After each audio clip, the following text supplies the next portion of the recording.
आज के क्लास में हम लोग शुरू करने जा रहे हैं अपने क्लास 10th के ज्योग्राफी में चैप्टर नंबर 4। चैप्टर का नाम है एग्रीकल्चर। इसके पहले हम लोग अपने क्लास 10th के ज्योग्राफी में 3 चैप्टर डिस्कस कर चुके हैं, चैप्टर नंबर 1, 2 और 3। आज हम लोग शुरू करेंगे क्लास 10th के ज्योग्राफी में चैप्टर नंबर 4। चैप्टर का नाम है एग्रीकल्चर। और इस चैप्टर को भी शुरू करने से पहले हम लोग बात कर लेते हैं कि चैप्टर में क्या क्या सिलेबस है जो कि आप लोगों को नहीं पढ़ना है। तो वो लास्ट में है, शुरू का इसमें कुछ नहीं कटा हुआ है। लास्ट का कुछ टॉपिक है जो कि कटा हुआ है, हमारे सिलेबस में नहीं है, वो हम लोगों को नहीं पढ़ना है तो हम लोग नहीं पढ़ेंगे। तो लास्ट में है, जब हम लोग वहाँ पे पहुँचेंगे तो वहाँ पे हम लोग उसको देख लेंगे। तो अभी शुरुआत में कुछ नहीं कटा हुआ है, इसीलिए हम लोग इसको बिना देरी किए हुए शुरुआत से शुरू करते हैं, ठीक ना। हालांकि हर चैप्टर में हमने आपको पहले ही बता दिया है कि कहाँ पे क्या कटा हुआ है और क्या कटा हुआ नहीं है, सिलेबस में क्या आएगा और क्या नहीं आएगा। लेकिन इस चैप्टर को लेकर खास बात यह है कि वो जो सिलेबस में कटा हुआ है, जो हमको नहीं पढ़ना है, वो लास्ट में है।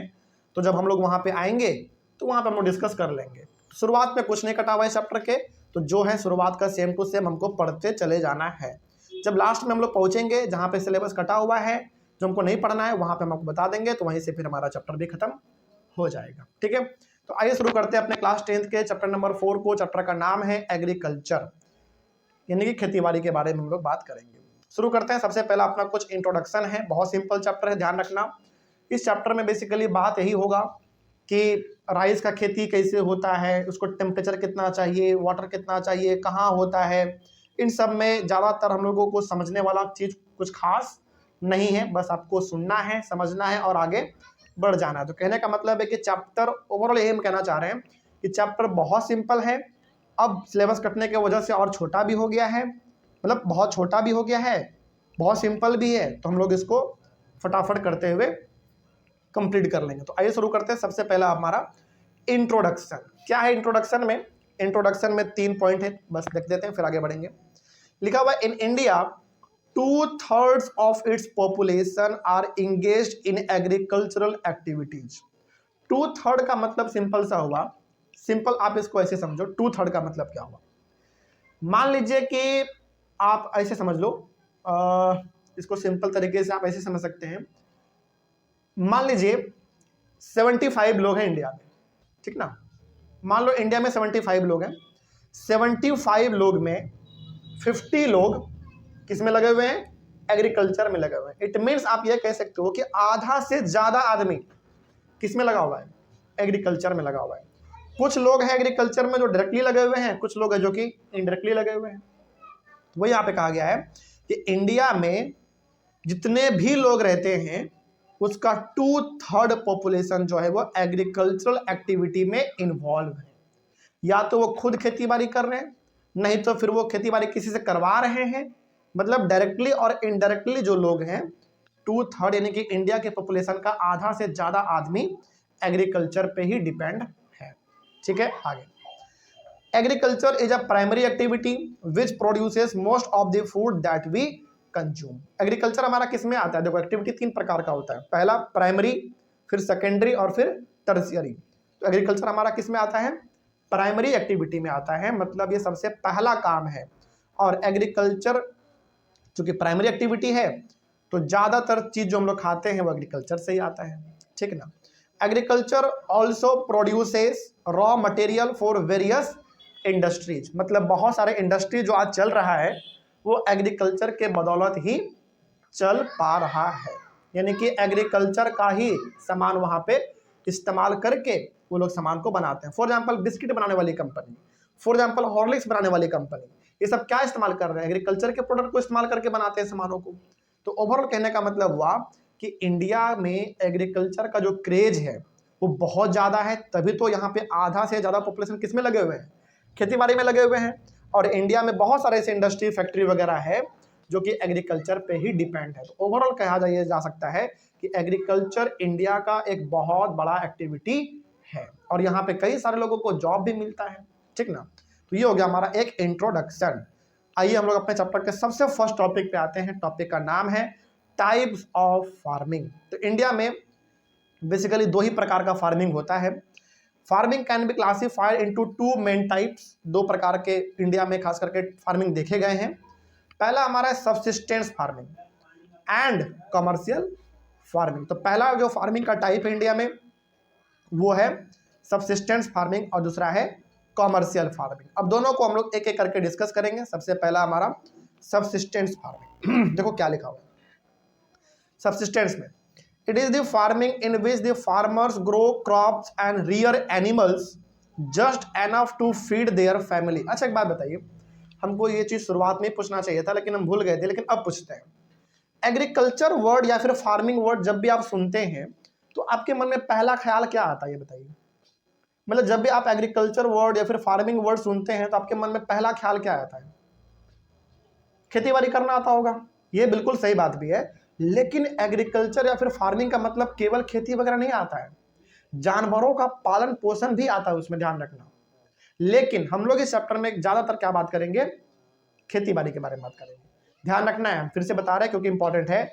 एग्रीकल्चर का मतलब केवल और केवल खेती वगैरह करना नहीं होता है, वो तो होता ही है, जानवरों का भी इसमें पालना, देख रेख करना, दूध निकाल के मार्केट में बेचना, ये सब भी हमारे इसी में आता है। लेकिन इस चैप्टर में हम लोग केवल बात करेंगे खेती बाड़ी के बारे में, ठीक ना। तो सबसिस्टेंस फार्मिंग का सिंपल सा मतलब होता है ऐसा फार्मिंग जहां पे आप जानवरों को पालते हैं या फिर खेती बाड़ी करते हैं केवल और केवल अपने फैमिली का नीड पूरा करने के लिए, केवल बस मार्केट में बेचने के पॉइंट ऑफ व्यू से आप खेती नहीं करते हैं। मतलब आपके पास जमीन है, मान लो आप उसके ऊपर खेती करना चाहते हैं, तो सबसिस्टेंस फार्मिंग में ये होता है कि आप उसके ऊपर उतना ही खेती करते हैं जितना में हमारे परिवार का पेट भर जाए। मतलब कि इसमें सबसिस्टेंस फार्मिंग में आप मार्केट में सामानों को बेचने के पॉइंट ऑफ व्यू से खेती नहीं करते हैं, आप इसमें उतना ही अनाज लगाते हैं, उपजाते हैं जितना में आपका परिवार का पेट भर जाए। ठीक है, आगे subsistence farming can be further classified as primitive subsistence farming and intensive subsistence farming. अब सबसिस्टेंस फार्मिंग फर्दर हमारा दो क्लास का है, दो कैटेगरी में हमारा बटा हुआ है। पहला हमारा हो गया प्रिमिटिव सबसिस्टेंस फार्मिंग और दूसरा इंटेंसिव सबसिस्टेंस फार्मिंग। तो ध्यान रखना है, टाइप्स ऑफ फार्मिंग हमारे कितने प्रकार के हो गए? दो प्रकार के, सबसिस्टेंस फार्मिंग और कमर्शियल फार्मिंग। सबसिस्टेंस फार्मिंग भी हमारा कितने प्रकार का हो गया? अब दो प्रकार का, पहला प्रिमिटिव सबसिस्टेंस फार्मिंग और इंटेंसिव सबसिस्टेंस फार्मिंग। तो ये हो गया हमारा। अब इन दोनों के बारे में हम लोग बात करते हैं कि आखिर सबसिस्टेंस फार्मिंग के अंदर जो हमारा दो टाइप है, पहला प्रिमिटिव और दूसरा इंटेंसिव, इन दोनों के बारे में क्या बात लिखा हुआ है। देखिए पहला पॉइंट है इसमें प्रिमिटिव सबसिस्टेंस फार्मिंग में, in primitive subsistence farming agriculture is practiced on a small piece of land with the help of primitive tools like hoe, dao and digging sticks। Primitive subsistence farming में आप खेती करते हैं बहुत छोटे जमीन पे और उसमें भी आप इस्तेमाल क्या करते हैं? पुराने चीज़ों को जो कि बहुत पहले से चलता आ रहा है, फॉर एग्जांपल कुदाल, फावड़ा, है ना, हल, इन प्रकार के चीज़ों का इस्तेमाल करके आप खेती वगैरह करते हैं, इसीलिए नाम इसका प्रिमिटिव है। प्रिमिटिव का मतलब होता है जो कि पुराना चीज चलता आ रहा है उसी का इस्तेमाल करके आप खेती को करते हैं। ध्यान रखना है, प्रिमिटिव सबसिस्टेंस फार्मिंग में जो खेती होता है वो बहुत छोटे जमीन पे होता है और इसमें जो टूल्स इस्तेमाल करते हैं आप, वो बहुत पुराना टूल्स इस्तेमाल होता है, मॉडर्न टेक्नोलॉजी का इसमें कोई इस्तेमाल नहीं देखने को मिलता है। ठीक है, आगे इन प्रिमिटिव सबसिस्टेंस फार्मिंग फैमिली और कम्युनिटी लेबर वर्कड। अब चूंकि आप बहुत छोटे लेवल पे खेती करते हैं तो इसमें दूसरे जगह से लेबर को हायर करने का भी जरूरत नहीं पड़ता है, घर के लोग ही मिलजुल के खेती पूरा कर लेते हैं। ठीक ना, ऑब्वियस सी बात है भाई, आपको जमीन बहुत छोटा सा है उसके ऊपर खेती करना है तो आप लेबर को हायर करोगे या खुद भी कर लोगे? खुद भी कर लेते हैं लोग। इसीलिए गाँव में आज आप देखोगे जिसके पास जमीन कम होता है वो अपना खेत अपने से कर लेते हैं, लेबर को भी नहीं बुलाते हैं क्योंकि जमीन कम है, जरूरत नहीं है। तो प्रिमिटिव सबसिस्टेंस फार्मिंग में जो खेती है बहुत कम जमीन पे होता है और पुराने टूल्स का इसमें इस्तेमाल होता है, इतना कम जमीन पे होता है खेती कि लेबर इसको हायर करने का जरूरत नहीं पड़ता, घर के लोग ही मिलके इसका काम, मतलब खेती का काम कर लेते हैं। This type of farming depends upon monsoon, natural fertility of the soil and environmental condition. चूंकि आप इसमें मॉडर्न टेक्नोलॉजी का इस्तेमाल नहीं करते हैं तो खेतों में पानी डालने के लिए भी आपको क्या करना पड़ता है? बरसात पे डिपेंड रहना पड़ता है। इसमें देखना, ध्यान रखना, प्रिमिटिव सबसिस्टेंस फार्मिंग में मॉडर्न टेक्नोलॉजी का इस्तेमाल बिल्कुल भी आप नहीं करते, तो ऑब्वियस सी बात है आपको पानी भी खेत में डालना होगा तो आप किसके ऊपर डिपेंड रहोगे? मॉनसून के ऊपर, बरसात के ऊपर। बारिश होगा तो ठीक है, नहीं तो फिर नहीं होगा। अगला क्या है? नेचुरल फर्टिलिटी, मतलब कि खेत का जो अपना फर्टिलिटी है उसी पे आप डिपेंड है, अलग से इसमें कोई फर्टिलाइजर वगैरह आप इस्तेमाल नहीं करते हैं। और अगला इन्वायरमेंटल कंडीशन, मतलब कि यदि इन्वायरमेंट बहुत बढ़िया रहा तो फसल बढ़िया होगा, खराब रहा तो खराब हो जाएगा फसल फिर हमारा, ठीक ना। आगे, it is a slash and burn agriculture, इसको हम लोग स्लैश एंड बर्न एग्रीकल्चर भी कहते हैं। इसमें होता क्या है ना, बेसिकली देखो, शायद आप लोग कभी देखे हैं कि नहीं देखे, लेकिन हमने इस चीज को फील भी किया है, हमारे गांव में पहले होता था, आपको बताते हैं तो आपको अच्छे से हम बता पाएंगे। होता क्या है ना, चूंकि जमीन कम होता है, इसके ऊपर आप खाद का इस्तेमाल नहीं करते हैं, फर्टिलाइजर वगैरह कुछ भी आप इस्तेमाल नहीं करते हैं, तो होता क्या है इसमें, फसल जब एक बार तैयार हो जाता है, पक जाता है, तो लोग फसल को ऊपर से काट लेते हैं, उसका जो डंडी बच गया उसको खेत में छोड़ देते हैं, उसको सूखने के बाद खेत में ही लोग आग लगा देते हैं। आग लगाने से क्या होता है, जो बच गया था वेस्ट मटेरियल हमारा खेत में, वो जल जाता है, उसका राख बन जाता है, और राख कहाँ रह गया, हमारा खेत में रह गया, और वो राख एक बहुत अच्छा नेचुरल फर्टिलिटी का काम करता है। वो समझ रही है बात, मतलब इसको हम लोग स्लैश एंड बर्न एग्रीकल्चर भी इसीलिए कहते हैं, क्योंकि देखो सिंपल सी बात है, यदि आपको फर्टिलाइजर इस्तेमाल करना है तो आप ऐसा काम क्यों करोगे, इसमें फर्टिलाइजर वगैरह का इस्तेमाल नहीं होता है, लेकिन जमीन को भाई फर्टिलिटी तो चाहिए ना, उपजाऊपन तो चाहिए उसको, तो वो लोग क्या करते हैं, खेत में ही फसल को काट लेने के बाद खेत में आग लगा देते हैं। आग लगाने से पूरा खेत जल जाता है और खेत में पूरा का पूरा राख फैल गया, और वो राख उसके लिए बहुत एक क्या कह सकते हैं उसको, नेचुरल फर्टिलाइजर का काम करता है। इसीलिए हम लोग प्रिमिटिव सब्सिस्टेंस फार्मिंग को स्लैश एंड बर्न एग्रीकल्चर भी कहते हैं। Farmers clear a piece of land and produce cereals and other food crops to sustain their family, मतलब ये लोग करते क्या है, बेसिकली अपने ही जमीन पे ये सब काम करते रहते हैं, इतना ही अनाज उपजाते हैं जितना कि अपने फैमिली का पेट भर जाए। When the soil fertility decreases, the farmers shift to other places and clear a fresh piece of land for cultivation.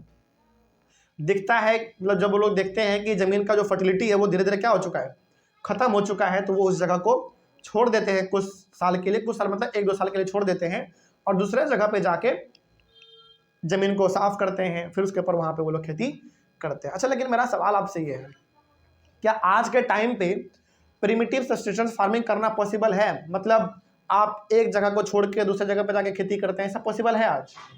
नहीं पॉसिबल है। क्यों नहीं पॉसिबल है? क्योंकि आज लिमिटेड जगह है, जमीन आपका कम है।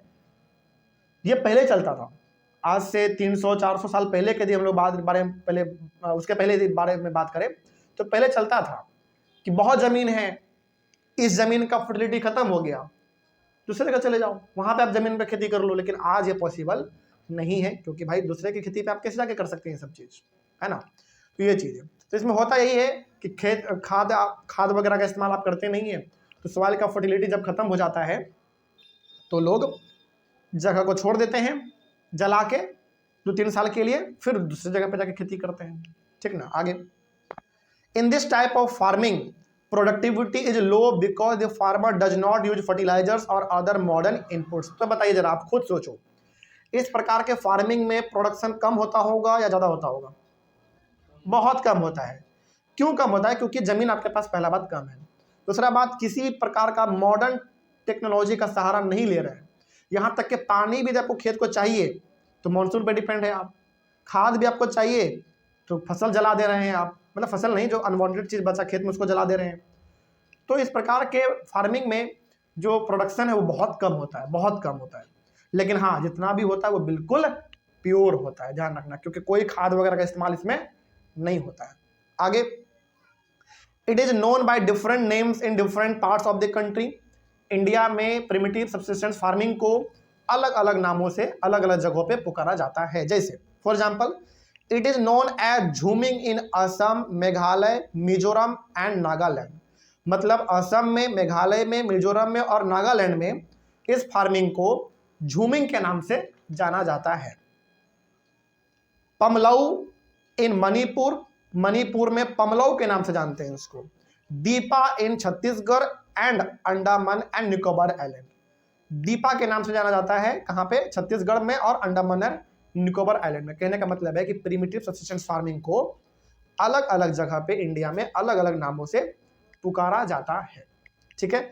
अब आपके मन में सवाल होगा कि sir Andaman and Nicobar island तो इंडिया में नहीं है, इंडिया में भले नहीं है लेकिन वो पार्ट किसका है, इंडिया का ही पार्ट है हमारा, ठीक है ना। तो इसको अलग अलग नामों से अलग अलग जगहों पे पुकारा जाता है। तो ये हो गया हमारा पहला टाइप कंप्लीट, किसका, सबसिस्टेंस फार्मिंग का।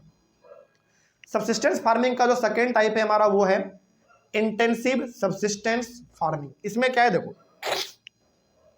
इन intensive subsistence farming agriculture is practised in areas of high population.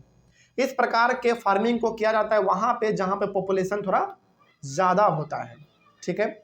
It is a labour intensive farming, इसमें लेबर का जरूरत पड़ता है। ध्यान रखना, जमीन भले कम होता है लेकिन लेबर का इस्तेमाल करना पड़ता है, ठीक है। In this farming high dose of biochemical inputs and irrigation are used for higher production. मतलब इसमें क्या होता है, जमीन आपके पास भले ही कम होता है लेकिन आप लेबर का सहारा लेके आप इसके ऊपर खेती करते हैं अच्छे तरीके से। इसका मतलब हुआ कि इसमें आप मॉडर्न टेक्नोलॉजी का इस्तेमाल करते हैं।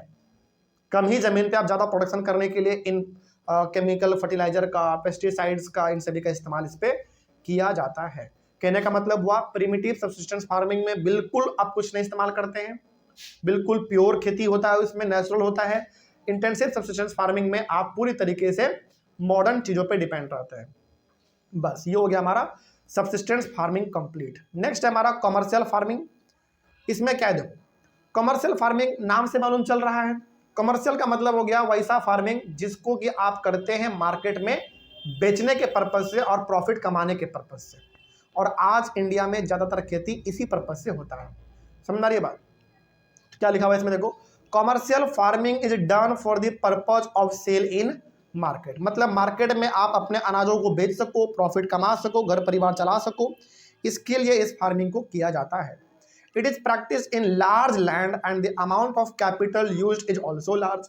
अब भाई आपको इतना अनाज उपजाना है कि आपका घर का भी पेट भर जाए और मार्केट में जाके बेच भी दे, तो ऑब्वियस ये बात है आपको खेती कम जमीन पे करना पड़ेगा या बेसी ज़्यादा जमीन पे खेती करना पड़ेगा। इसीलिए कमर्शियल फार्मिंग जो होता है वो बड़े लैंड पे होता है, इसमें लेबर भी ज़्यादा लगता है और पैसे का खर्च भी ज़्यादा ही होता है इसमें। In commercial farming most of the work is done by machine. इसमें ज़्यादातर काम किससे होता है, मशीन से काम होता है, ठीक ना, ठीक है। क्योंकि भाई इतने बड़े लेवल पे आप खेती कर रहे हैं, हाथ से पॉसिबल नहीं है, मान लो हो भी जाए तो जल्दी नहीं हो पाएगा, तो मशीन से काम थोड़ा आसान हो जाता है। तो इसमें ज़्यादा इसमें मतलब मोस्ट ऑफ द वर्क जो है इसमें मशीन से होते हैं। इन दिस टाइप ऑफ फार्मिंग, इस प्रकार के फार्मिंग में हाई एल्डिंग वैरायटी सीड्स यानी कि HYB seeds, chemical fertiliser, insecticides, pesticides are used in order to obtain higher productivity. कहने का मतलब है कि इसमें आप हर वो चीज इस्तेमाल करते हैं जिससे आपका प्रोडक्शन ज्यादा से ज्यादा हो सके। कमर्शियल फार्मिंग में ही हम लोगों को पढ़ना पड़ता है एक प्लांटेशन। तो देखो प्लांटेशन क्या होता है, देखो plantation are a type of commercial farming. जैसे हमने पढ़ा था ना अभी, सबसिस्टेंस फार्मिंग का दो टाइप था हमारा, एक प्रिमिटिव सबसिस्टेंस फार्मिंग और दूसरा इंटेंसिव सबसिस्टेंस फार्मिंग। उसी तरीके से हमारा है इसका भी एक टाइप है हमारा कमर्शियल फार्मिंग का, plantation. In plantations single crops are grown on a large area. देखो प्लांटेशन में होता क्या है, प्लांटेशन में ना बेसिकली बहुत बड़े लैंड पे केवल आप एक ही प्रकार की खेती करते हैं, इसी को हम लोग कहते हैं plantation. For example tea, coffee, rubber, sugar cane, banana etcetera are important plantation crops. तो जब इन सभी का खेती किया जाता है तो बहुत दूर तक के जमीन पे इन सब का खेती होता है, इसीलिए इसको हम लोग कह देते हैं प्लांटेशन क्रॉप्स। क्या बोल देंगे इसको, प्लांटेशन क्रॉप्स, क्योंकि ये सब का सब कमर्शियल फार्मिंग का एग्जाम्पल है, पहला बात। दूसरा बात, इन सबको किया ही जाता है ताकि बड़े लेवल पे हम इसको बेच सकें। In plantations large amount of labour and capital are required. Plantation में भी ऑब्वियस बात है, बड़े जमीन पर आपको खेती करना है, मार्केट में बेचना है, तो लेबर भी ज़्यादा चाहिए, पैसा भी आपको ज़्यादा ही खर्च करना पड़ता है। तो ये हो गया हमारा प्लांटेशन के बारे में। अगला है हमारा इसमें क्रॉपिंग पैटर्न के बारे में। तो क्रॉपिंग पैटर्न देखते हैं क्या है इसमें। क्रॉपिंग पैटर्न का मतलब होगा कि इंडिया में आप कौन से टाइम पे कौन सा खेती करते हैं। अच्छा, अभी तक आप लोग दो चीज पढ़े होंगे बस, रबी क्रॉप और खरीफ क्रॉप। इसमें आपको एक नया चीज सीखने को मिलेगा, जैड क्रॉप। क्या होता है समझना ध्यान से।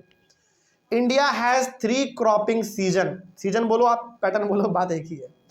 That is rabi, kharif and zaid. तो इंडिया में बेसिकली हमारा 3 सीजन है जिसमें हम लोग खेती करते हैं ज़्यादा। पहला हमारा एक रबी, खरीफ और तीसरा है एक जैड। तो जैड एक नया आपको सीखने को मिलेगा, एक नया चीज़ है इसमें, देखते हैं क्या लिखा हुआ है। पहला हमारा रबी क्रॉप्स। रबी क्रॉप्स में क्या क्या बातें आपको ध्यान में रखना है वो देखो। Rabi crops are sown in winter from October to December and harvested in summer from April to June. मतलब रबी क्रॉप जो होता है उसको आप ठंडे में लगाते हो और गर्मी में आप उसको काट लेते हो, ठीक ना। मतलब अक्टूबर से लेकर दिसंबर के बीच में हम लोग उसको लगाते हैं और अप्रैल और जून के टाइम में हम लोग उसको लगभग काट के खत्म कर देते हैं। Some of the important rabi crops are wheat, barley, peas, gram and mustard. तो ये कुछ ऐसे फसल है जिसका हम लोग खेती ठंडे में तो लगाते हैं और गर्मी में हम लोग इसको काट लेते हैं। Rabi crops are grown in large parts of India like in Punjab, Haryana, Himachal Pradesh, Jammu and Kashmir, Uttarakhand and Uttar Pradesh. तो इन कुछ स्टेट्स में रबी क्रॉप्स का फसल खूब होता है, ठीक है। यानी कि इन सब चीज़ों का खेती यहाँ पे खूब होता है। The success of the green revolution has been an important factor in the growth of the rabi crops. Green revolution का मतलब हुआ इंडिया में एक ऐसा दौर था 1960s के टाइम पे, 1960 के आसपास का टाइम है, जब इंडिया में एक से एक मॉडर्न से मॉडर्न टेक्नोलॉजी क्रॉप्स इंट्रोड्यूस किया गया गवर्नमेंट के द्वारा, जिसको खेती में इस्तेमाल किया जाए और प्रोडक्शन हमारा बढ़ाया जाए।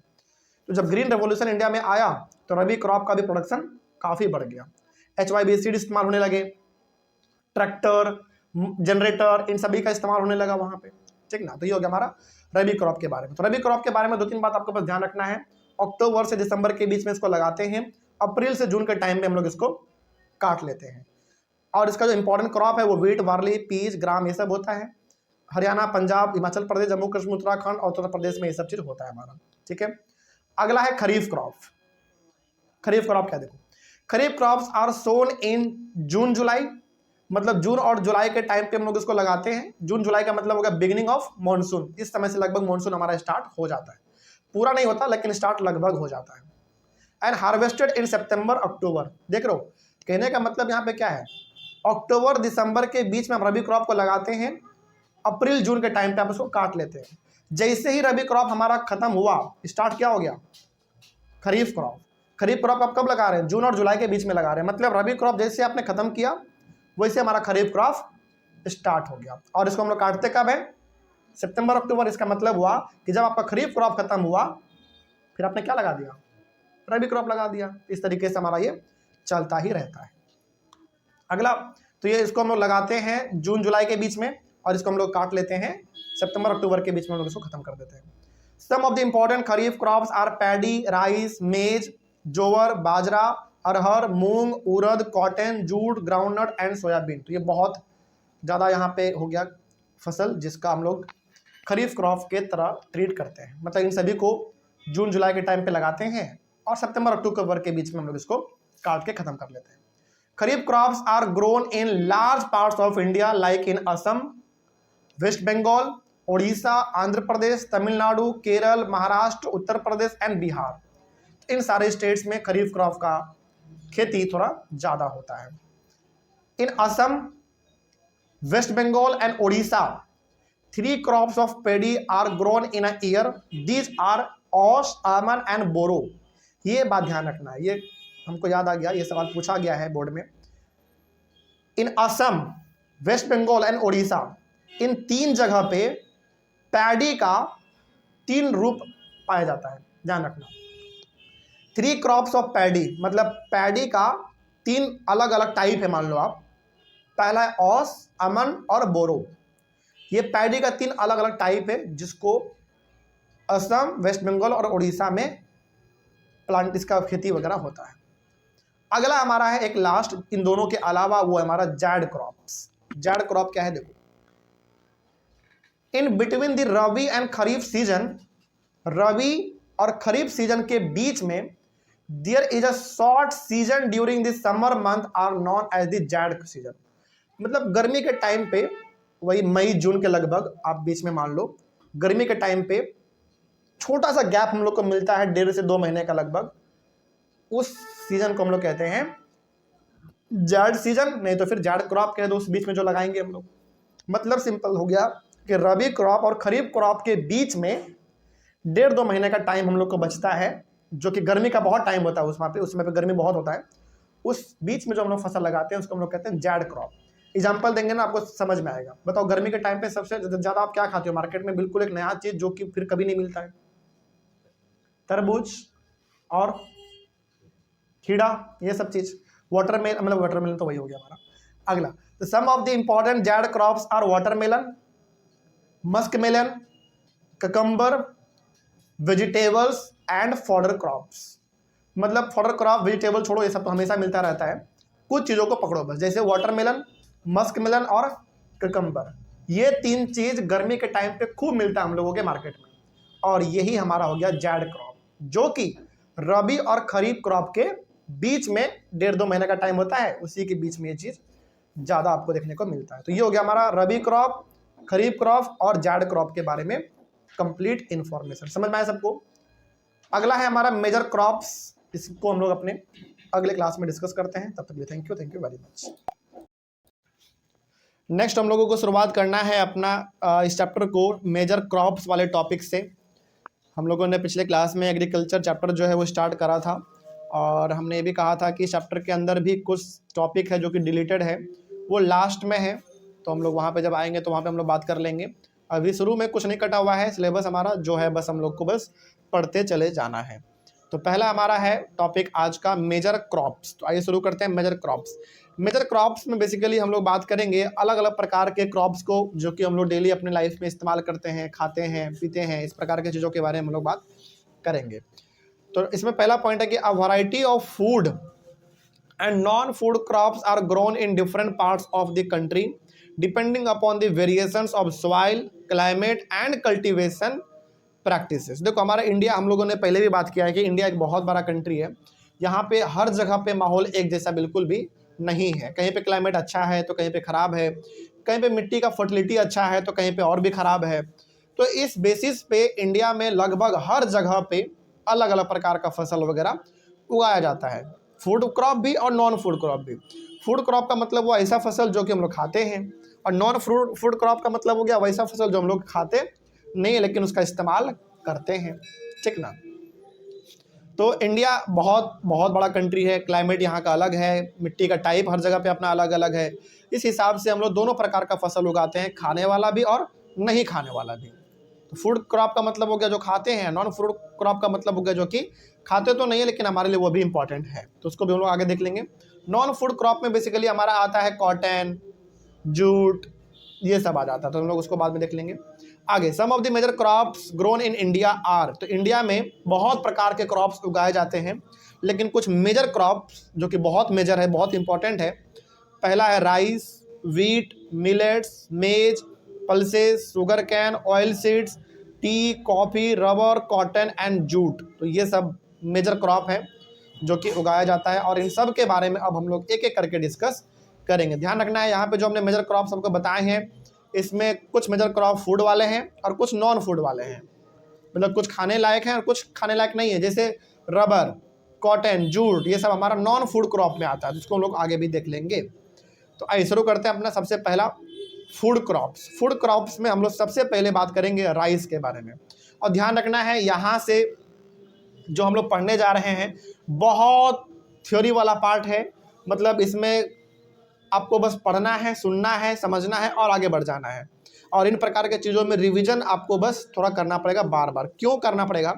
क्योंकि अलग अलग प्रकार के क्रॉप्स के बारे में भी आप पढ़ने जा रहे हो। राइस के बारे में पढ़ोगे, पल्सेस के बारे में पढ़ेंगे हम लोग, वीट के बारे में पढ़ेंगे, मेज के बारे में पढ़ेंगे। तो हर किसी का टेम्परेचर अलग होगा, रेनफॉल अलग होगा, टाइम अलग होगा, प्लेसेस अलग अलग होंगे कहाँ कहाँ पे उगता है। तो इन सभी चीज़ों में बस आपको रिवीजन का ज़रूरत है थोड़ा ज़्यादा, क्योंकि जितना बार आप रिवीजन करेंगे उतना बार आपका इसमें क्लियरिटी आता चलेगा। इसमें बहुत कुछ समझने वाला नहीं है, बस सुनना है, थोड़ा बहुत बस आगे बढ़ जाना है, इस तरीके का है। तो आइए बात करते हैं सबसे पहला हम लोग राइस के बारे में कि राइस क्या हमारा, it is a kharif crop. Kharif crop क्या है ये हम लोगों ने पिछले क्लास में बात किया था। तो राइस हमारा एक इंडिया में खरीफ क्रॉप के कैटेगरी में आता है। It is the main food crop of a majority of the people in India. देखो आप ये मानो या ना मानो, लगभग ऐसा हम कह सकते हैं, और ये हकीकत भी होगा, शायद आप लोग भी इस बात से एग्री करोगे, कि आपके घर में ना एक दिन में कम से कम एक टाइम चावल जरूर बनता होगा। हालांकि रोटी भी बनता होगा, ऐसा बात नहीं है, लेकिन कम से कम एक टाइम आपके घर में चावल जरूर बनता होगा, डेली लगभग।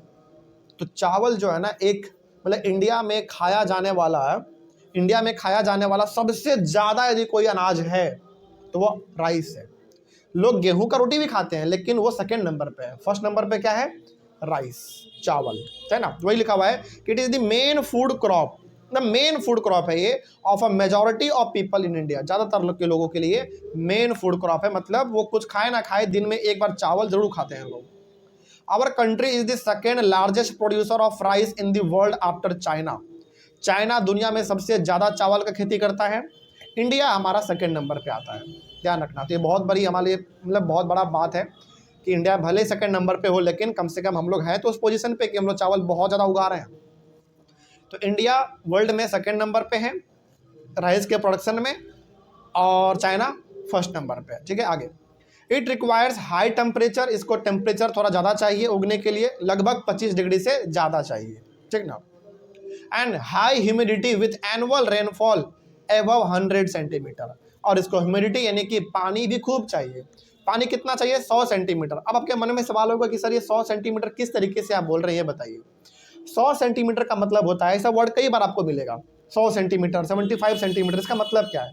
इसका मतलब ये हुआ कि जब से आपने इसको लगाया है तब से लेकर कटने तक, फसल को जब आप काटोगे हार्वेस्टिंग तक, शुरू से लेकर अंत तक आपको इसको 100 सेंटीमीटर तक पानी देना है। 100 सेंटीमीटर तक का मतलब हो गया, जैसे 100 सेंटीमीटर का मतलब कितना? 1 मीटर ऊंचाई। तो 1 मीटर ऊंचाई तक आपको पानी देना है। क्या एक ही बार में दे देना है? नहीं।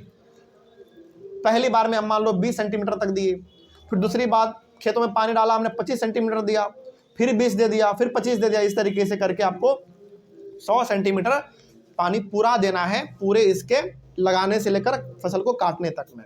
तो ये इसका मतलब होता है, ध्यान रखना। आगे कई बार आपको वर्ड मिलेगा 100 सेंटीमीटर, 150 सेंटीमीटर, इस प्रकार का। इसका मतलब होता है कि उसको लगाने से लेके उसको काटने तक के बीच में आपको थोड़ा थोड़ा करके 4-5 बार में 100 सेंटीमीटर पानी पूरा देना है। समझना है बात? इसीलिए आप देखना, कभी भी चावल का जब खेती होता है तो उसमें पानी लोग खूब डालते हैं, लगभग घुटना भर तो लोग पानी डाल देते हैं उसमें, है कि नहीं? क्योंकि उसको पानी का जरूरत ज़्यादा पड़ता है, और उसे कर करके उसको कम से कम 100 सेंटीमीटर पानी पहुंचा देना है, पूरा देना है। लगभग जनरली किसान एक बार में 30 सेंटीमीटर 35 सेंटीमीटर तक पानी डालते हैं, 2-3 बार करके 100 सेंटीमीटर पूरा देते हैं, और उसी बीच में हमारा फसल भी पक जाता है तब तक, तो है ना। तो राइस को जो टेम्परेचर चाहिए वो 25 डिग्री से ज़्यादा चाहिए, और रेनफॉल जो है यानी कि जो पानी है वो 100 सेंटीमीटर तक चाहिए। उससे थोड़ा बहुत ऊपर भी हो तो जो भी चलेगा। आगे, in the areas of less rainfall it grows with the help of irrigation. Obvious सी बात है, जहाँ पे बरसात नहीं होता है तो वहाँ पे क्या चावल की खेती नहीं होता है? होता है, लेकिन पानी कहाँ से आता है? इरीगेशन से आता है ना, मशीन से आता है वहाँ पे। तो कुछ भी करके, बारिश का पानी दो, मशीन से पानी दो, कुछ भी करके 100 सेंटीमीटर या फिर थोड़ा बहुत उससे ज़्यादा आपको पानी दे देना है चावल के खेती में। Rice is grown in the plains of north and north eastern India. India में चावल का खेती सबसे ज़्यादा कहाँ पे होता है? नॉर्थ और नॉर्थ ईस्टर्न इंडिया में। मतलब हो गया आपका, एक बात कर रहा है बेसिकली आपसे, हरियाणा का, पंजाब का, यूपी का, बिहार का, बंगाल का, इन सब में चावल का खेती ज़्यादा होता है। यहाँ पे हो गया हमारा फिर से कोस्टल एरिया में भी होता है, डेल्टाइक रीजन में भी होता है, यानी कि नदी के बगल में वाले जगह पे भी होता है। अब फाइनली आप जानो वो स्टेट जहाँ पे चावल की खेती सबसे ज़्यादा होता है। तो the major rice producing states are Assam, West Bengal, Orissa, Andhra Pradesh, Tamil Nadu, Kerala, Maharashtra, Uttar Pradesh and Bihar. इसमें पंजाब और हरियाणा क्यों नहीं दिया है? अच्छा कोई बात नहीं, नहीं दिया हुआ है तो कोई बात नहीं, लेकिन पंजाब और हरियाणा में भी चावल की खेती अच्छा खासा होता है। कोई दिक्कत इसमें? राइस का सब कुछ समझ में आया? तो ये बात आपको राइस के बारे में याद रखना है, और ध्यान रहे हमने आपको बार बार बताया है और अभी बता रहे हैं कि अभी से जो हम लोग पढ़ने वाले हैं लास्ट तक, ये सब बहुत सिंपल चीज़ होगा, लेकिन सवाल यहाँ से खूब आता है, और इसमें आपको ज़्यादा कुछ नहीं करना है। समझने का चीज़ है कैसे बताओ? बस सुनना है, एक बार देख लेना है, समझ में आया बस हो गया, फिर आगे बढ़ जाना है। इसको ऐसा नहीं कि बस बार बार पढ़े जा रहे उस वैसे इसमें है ही नहीं। बहुत सिंपल सिंपल चीज़ है। हाँ, इसमें एक चीज़ बस आपको बार बार करना पड़ेगा, रिवीजन। बिना रिवीजन के आप इसमें भूल जाओगे फिर। तो ये हो गया हमारा राइस के बारे में कंप्लीट। अगला है हमारा व्हीट यानी कि गेहूं के बारे में। और गेहूं का बहुत फेमस यदि कुछ है तो रोटी फेमस है, तो उसके बारे में देखते हैं। It is a rabi crop. सबसे पहला पॉइंट ये क्या है कि रबी क्रॉप है। अब रबी क्रॉप का क्या टाइम था, कब उसको लगाते हैं, कब उसको काटते हैं, ये हम लोग ऑलरेडी डिस्कस कर चुके हैं। तो व्हीट हमारा क्या एक रबी क्रॉप है। Wheat is the second most important food crop after rice. Rice के बाद सबसे ज्यादा यदि कोई लोग इस्तेमाल करते हैं कुछ खाने पीने के लिए इंडिया में, तो वो हमारा गेहूं है कि नहीं। हमारे घर में लगभग 1-2 टाइम तो रोटी बन ही जाता होगा। 2 टाइम इसलिए बोल रहे हैं क्योंकि एक टाइम सुबह ब्रेकफास्ट के लिए बहुत लोग बनाते हैं, और एक टाइम रात के टाइम पे बहुत लोग चावल भी खा लेते हैं, लेकिन ज़्यादातर लोगों के घर में रोटी ही बनता है। तो कहने का मतलब मेरा ये है कि ज़्यादातर इस्तेमाल होता है पहला चावल, फिर सेकंड नंबर पे इंडिया में इस्तेमाल होने वाला क्या है, राइस, ठीक ना, सॉरी व्हीट। आगे, it requires a cool growing season and a bright sunshine at the time of ripening. मतलब क्या है इसका, सिंपल सा मतलब हो गया कि व्हीट को उगने के लिए थोड़ा कूल समय चाहिए, मतलब ठंडा टाइम चाहिए इसको, और थोड़ा बहुत सनलाइट भी चाहिए। कहने का मतलब हुआ इसको थोड़ा बहुत ठंडा माहौल भी चाहिए और थोड़ा बहुत इसको ठीक ठाक सनलाइट भी चाहिए, ताकि ये आराम से ग्रो कर सके। ठीक है, अगला, it requires 50 to 75 centimetre of annual rainfall. Annual rainfall यहाँ पे बोला गया है, इसका मतलब होता है एक साल में, लेकिन यहाँ पे एक साल आप मत समझना। यहाँ पे एनुअल रेनफॉल कहने का मतलब है कि जब आपने उसको लगाया तब से लेके उसको काटने तक, हार्वेस्टिंग तक, आपको 50 से लेकर 75 सेंटीमीटर तक पानी उसको दे देना है, तभी वो अच्छी तरीके से ग्रो कर पाता है। आगे, there are 2 important wheat growing zones in the country. हमारे इंडिया में 2 इंपॉर्टेंट जोन है, मतलब 2 कैटेगरी में हम लोगों ने इसको डिवाइड कर रखा है व्हीट को उगाने को लेकर। पहला, first, the Ganga Sutlej plain in the north west. मतलब यहाँ पे ये बताया जा रहा है आपको बेसिकली कि इंडिया में गेहूं सबसे ज्यादा किधर होता है। तो पहला, Ganga Sutlej plains in the north west. North west का सिंपल सा मतलब क्या हो रहा है, ये बात बताओ। पंजाब का हो रहा है, हरियाणा का हो रहा है, ये सब हो रहा है बात। And second, black soil regions of the Deccan plateau. लगभग ये बात कर रहा है हमारे सेंट्रल इंडिया का, जिसमें आप थोड़ा बहुत ले सकते हैं मध्य प्रदेश, कर्नाटक, थोड़ा बहुत आप झारखंड ले लो, थोड़ा बहुत बंगाल ले लो, थोड़ा बहुत बिहार ले लो।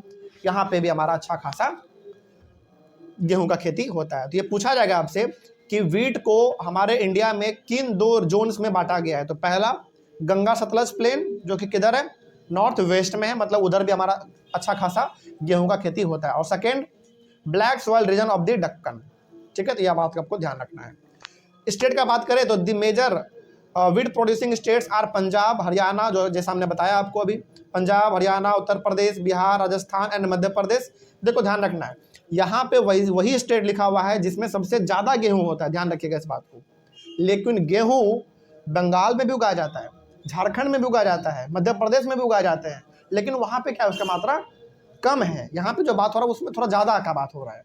तो ये बात बिल्कुल अपने मन में ख्याल नहीं लाना है कि यहाँ पे बंगाल का एग्जाम्पल नहीं दिया गया, मध्य प्रदेश का नहीं दिया गया, इसका मतलब वहाँ पे गेहूं होता ही नहीं है। क्या होता है, लेकिन इन सभी के मुकाबले बहुत कम होता है। तो यहाँ पे हम लोग वही स्टेट के बारे में पढ़ेंगे हर जगह पे जिसमें सबसे ज्यादा होता है। ठीक है ना, आगे बढ़ते हैं। तो ये हो गया हमारा अगला। तो व्हीट इन सारे स्टेट में सबसे ज्यादा उगाया जाता है। अगला है मिलेट। तो मिलेट देखो, मिलेट बेसिकली हम लोग 3 चीजों को कहते हैं एक साथ मिलेट। जोवर, बाजरा और रागी, ये तीनों अलग अलग प्रकार के फसल होते हैं, तीनों अलग अलग प्रकार के क्रॉप होते हैं, और तीनों का दाना लगभग छोटा ही होता है, बहुत छोटा होता है। इसीलिए इन तीनों को हम लोग एक साथ क्या बोल देते हैं, मिलेट बोल देते हैं। जब भी आपके सामने वर्ड आए मिलेट, तो समझ जाना कि इन तीनों के बारे में बात कर रहा है। जोवर, बाजरा और रागी, ये तीनों को हम लोग मिलेट कहते हैं एक साथ। तो jowar, bajra and ragi are the important millets grown in India. Millet का बात करें तो यही 3 मिलेट हमारे इंडिया में सबसे ज्यादा उगाए जाते हैं। These are known as coarse grains because they have very high nutritional value. इसको हम लोग कोर्स ग्रेन कहते हैं। कोर्स ग्रेन का सिंपल सा मतलब हो गया जो कि न्यूट्रिशन के मामले में थोड़ा ज़्यादा फायदेमंद होता है। हालांकि ध्यान रखना इस बात को, जोवर, बाजरा और रागी जो है ना, न्यूट्रिशन में तो खूब अच्छा होता है, मतलब इसको आप खाओगे तो न्यूट्रिशन आपको खूब मिलेगा। लेकिन समस्या ये है ना कि ये स्वाद में उतना अच्छा नहीं लगता है। समझ आ रही है बात? मतलब जिस शौक से जितना अच्छे तरीके से आप चावल खा सकते हैं उतने अच्छे तरीके से आप इसको नहीं खा पाओगे। इसका स्वाद ही थोड़ा अजीब लगता है, लेकिन न्यूट्रिशन में खूब अच्छा होता है। ठीक ना, आगे बढ़ते हैं। मतलब न्यूट्रिशन में भरपूर है, लेकिन लोग स्वाद की वजह से इसको जल्दी पसंद नहीं करते। लेकिन हाँ, कुछ लोग आज भी हैं गांव देहात में जो कि ज्वार बाजरा रागी को बड़ा अच्छे से खाते हैं। वो लोग आदत है उन लोगों का, है ना। जैसे हम लोगों को बोल दिया जाए कि खाओ इसको, नहीं खा पाओगे आप, अच्छा ही नहीं लगेगा, स्वाद ही उसका अजीब लगता है। तो ये चीज़ है, न्यूट्रिशन में अच्छा रहता है लेकिन स्वाद में थोड़ा आपको ठीक नहीं लग सकता है, ऐसा होता है ये। Jowar is the third most important food crop. पहला क्या था हमारा? राइस, सेकंड में व्हीट, और तीसरा में ज्वार। ज्वार जो है हमारे इंडिया में तीसरा मेन इंपॉर्टेंट फूड क्रॉप है, मतलब इसको भी लोग इस्तेमाल करते हैं। इसलिए इसीलिए इसको किसने नंबर पर रखा गया है?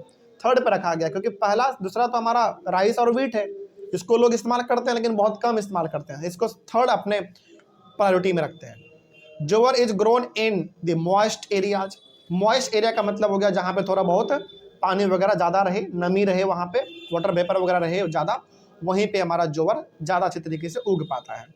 Maharashtra is the largest producer of jowar. India में सबसे ज़्यादा ज्वार का खेती कहाँ पे? महाराष्ट्र में सबसे ज़्यादा का बात कर रहे हैं। Karnataka, Andhra Pradesh and Madhya Pradesh are also the major producer of jowar. Maharashtra के बाद यदि बात करें तो कर्नाटक, आंध्र प्रदेश और मध्य प्रदेश, इन तीन स्टेट में भी अच्छा खासा ज्वार होता है, लेकिन महाराष्ट्र में सबसे ज़्यादा होता है। तो ये हो गया हमारा बात ज्वार के बारे में। 1 लाइन, 2 लाइन, 3 लाइन, 4 लाइन, ये चारों लाइन हो गया हमारा ज्वार के बारे में। अगला है रागी के बारे में। आइए बात करते हैं रागी के बारे में क्या लिखा हुआ है। रागी ग्रोज, सॉरी रागी नहीं है, बाजरा है पहले, रागी बाद में।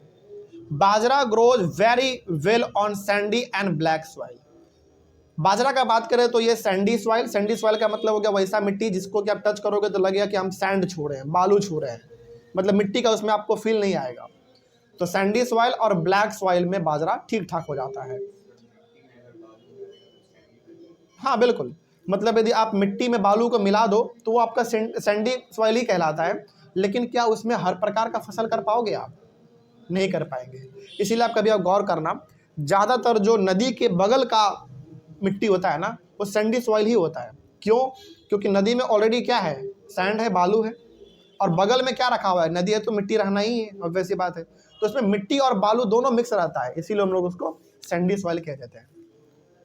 अगला, Rajasthan is the largest producer of bajra. सोचो, देख रहे हो, अच्छा बताओ राजस्थान में ही बाजरा क्यों हो रहा है बेसी? बताओ। क्योंकि राजस्थान में सैंड ज़्यादा है, इसीलिए हमने कहा आपको कि बाजरा जो है सैंडी सॉइल और ब्लैक सॉइल में अच्छा होता है। और इस मायने में हमारे इंडिया में सबसे आगे कौन है? राजस्थान। सैंड का वहाँ पे कोई कमी नहीं है, तो वहाँ पे बाजरा खूब होता है। इसीलिए आप देखोगे वहाँ पे राजस्थान में, तो राजस्थान में बाजरे का रोटी खूब चलता है। समझ रही बात? वहाँ पे मतलब जैसे हम लोग बिहार में गेहूं का रोटी खाते हैं ना इतने शौक से, वो लोग बाजरे का रोटी खाते हैं बड़ा शौक से। आप खाओगे, स्वाद में थोड़ा अजीब लगेगा जरूर, लेकिन वो लोगों को बड़ा अच्छा लगता है क्योंकि उन लोगों का आदत है, हैबिट है। अगला, उत्तर प्रदेश, महाराष्ट्र, गुजरात एंड हरियाणा और also the major producer of bajra. यहाँ पे भी बाजरा उगता है, लेकिन राजस्थान में सबसे ज़्यादा, वो फर्स्ट पे है। तो ये हो गया हमारा बाजरा के बारे में। अगला है रागी के बारे में। आइए थोड़ा सा हम लोग रागी के बारे में भी देखते हैं क्या लिखा हुआ है। Ragi grows very well on red, black and sandy soil. तो ये तीनों प्रकार के मिट्टी पे आराम से उग जाता है, लाल, काला और सैंडी सॉइल पे भी ये अच्छा खासा उगता है। Ragi is very rich in iron. सोचो, iron, calcium, roughage and other micro nutrients. इसीलिए हमने कहा था कि जो मिलेट में तीनों चीज़ है ना, ज्वार, बाजरा और रागी, तीनों न्यूट्रिशन में भरपूर होता है, लेकिन स्वाद में थोड़ा बहुत आपको अजीब लग सकता है।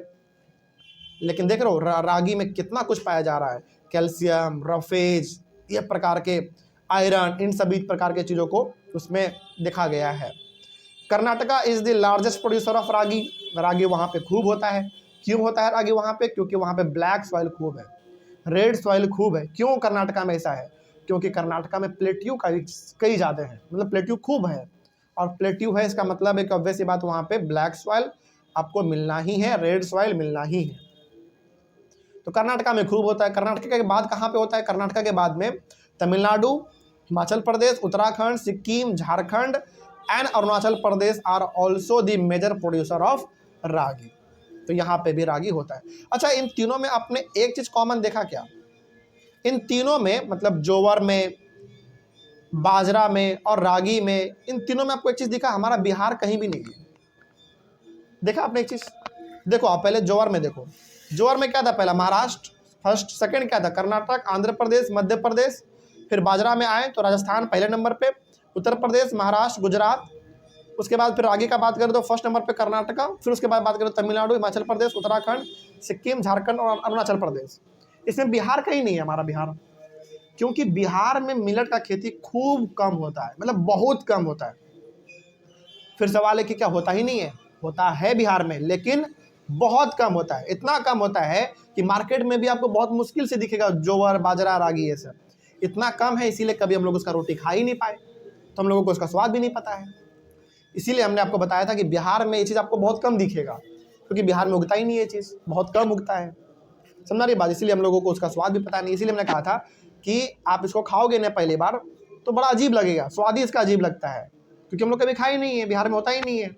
हम लोग गेहूं का रोटी हमेशा खाए हुए हैं, तो ये सब चीज़ है। तो बिहार में ये चीज़ नहीं होता है। अगला हमारा मेज। मेज का मतलब बहुत लोग इसको मक्का बोलते हैं, बहुत लोग इसको भुट्टा बोलते हैं, बड़ा अच्छा लगता है, उसको पका के खाया जाता है। आगे देखते हैं मेज में क्या लिखा हुआ है। Maize it is a kharif crop. ये क्या एक खरीफ क्रॉप है।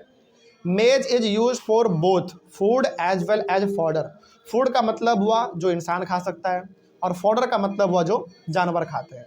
तो मेज एक ऐसा क्रॉप है जिसको इंसान तो खाता ही है, उसको जानवर भी खाते हैं, जानवर को भी उसको पीस के खिलाया जाता है। ठीक है। अगला, it requires temperature between 21 degree Celsius to 27 degree Celsius. मतलब ठीक ठाक है, उतना गर्मी वाला भी जगह नहीं है, मतलब उतना गर्मी भी इसको नहीं चाहिए। 21 से लेकर 27 डिग्री सेल्सियस का मतलब है कि लगभग ठीक है, ना बहुत गर्मी है ना बहुत ज़्यादा ठंडा है, तो ठीक ठाक टेम्परेचर में ये आराम से ग्रो कर जाता है। It grows very well in old alluvial soil. हम लोगों ने पढ़ा था ना अपने चैप्टर नंबर फर्स्ट में, old alluvial soil, new alluvial soil. तो ओल्ड अलुवियल सॉइल में ये अच्छा उगता है, यानी कि पुराने अलुवियल मिट्टी में अच्छा खासा उग जाता है। इन सम स्टेट्स लाइक बिहार, मेज is grown in rabi season. अच्छा ये बात ध्यान रखना, ये हमको पॉइंट याद आ गया, यहाँ पे आया तो इसलिए याद आ गया। ये पॉइंट ना जनरली पूछा नहीं जाता है, लेकिन अंदर में है और टीचर का ध्यान इस पर सबसे ज़्यादा जाता है। देखो हमारे इंडिया में जो मेज है वो खरीफ क्रॉप के तरह ट्रीट होता है, लेकिन खास करके बिहार में इसको रबी क्रॉप के तरह ट्रीट किया जाता है। ध्यान रखना इस बात को, इससे आ जाता है एग्जाम में, कई बार आया भी है कि मेज क्या है, पहले ये बताओ।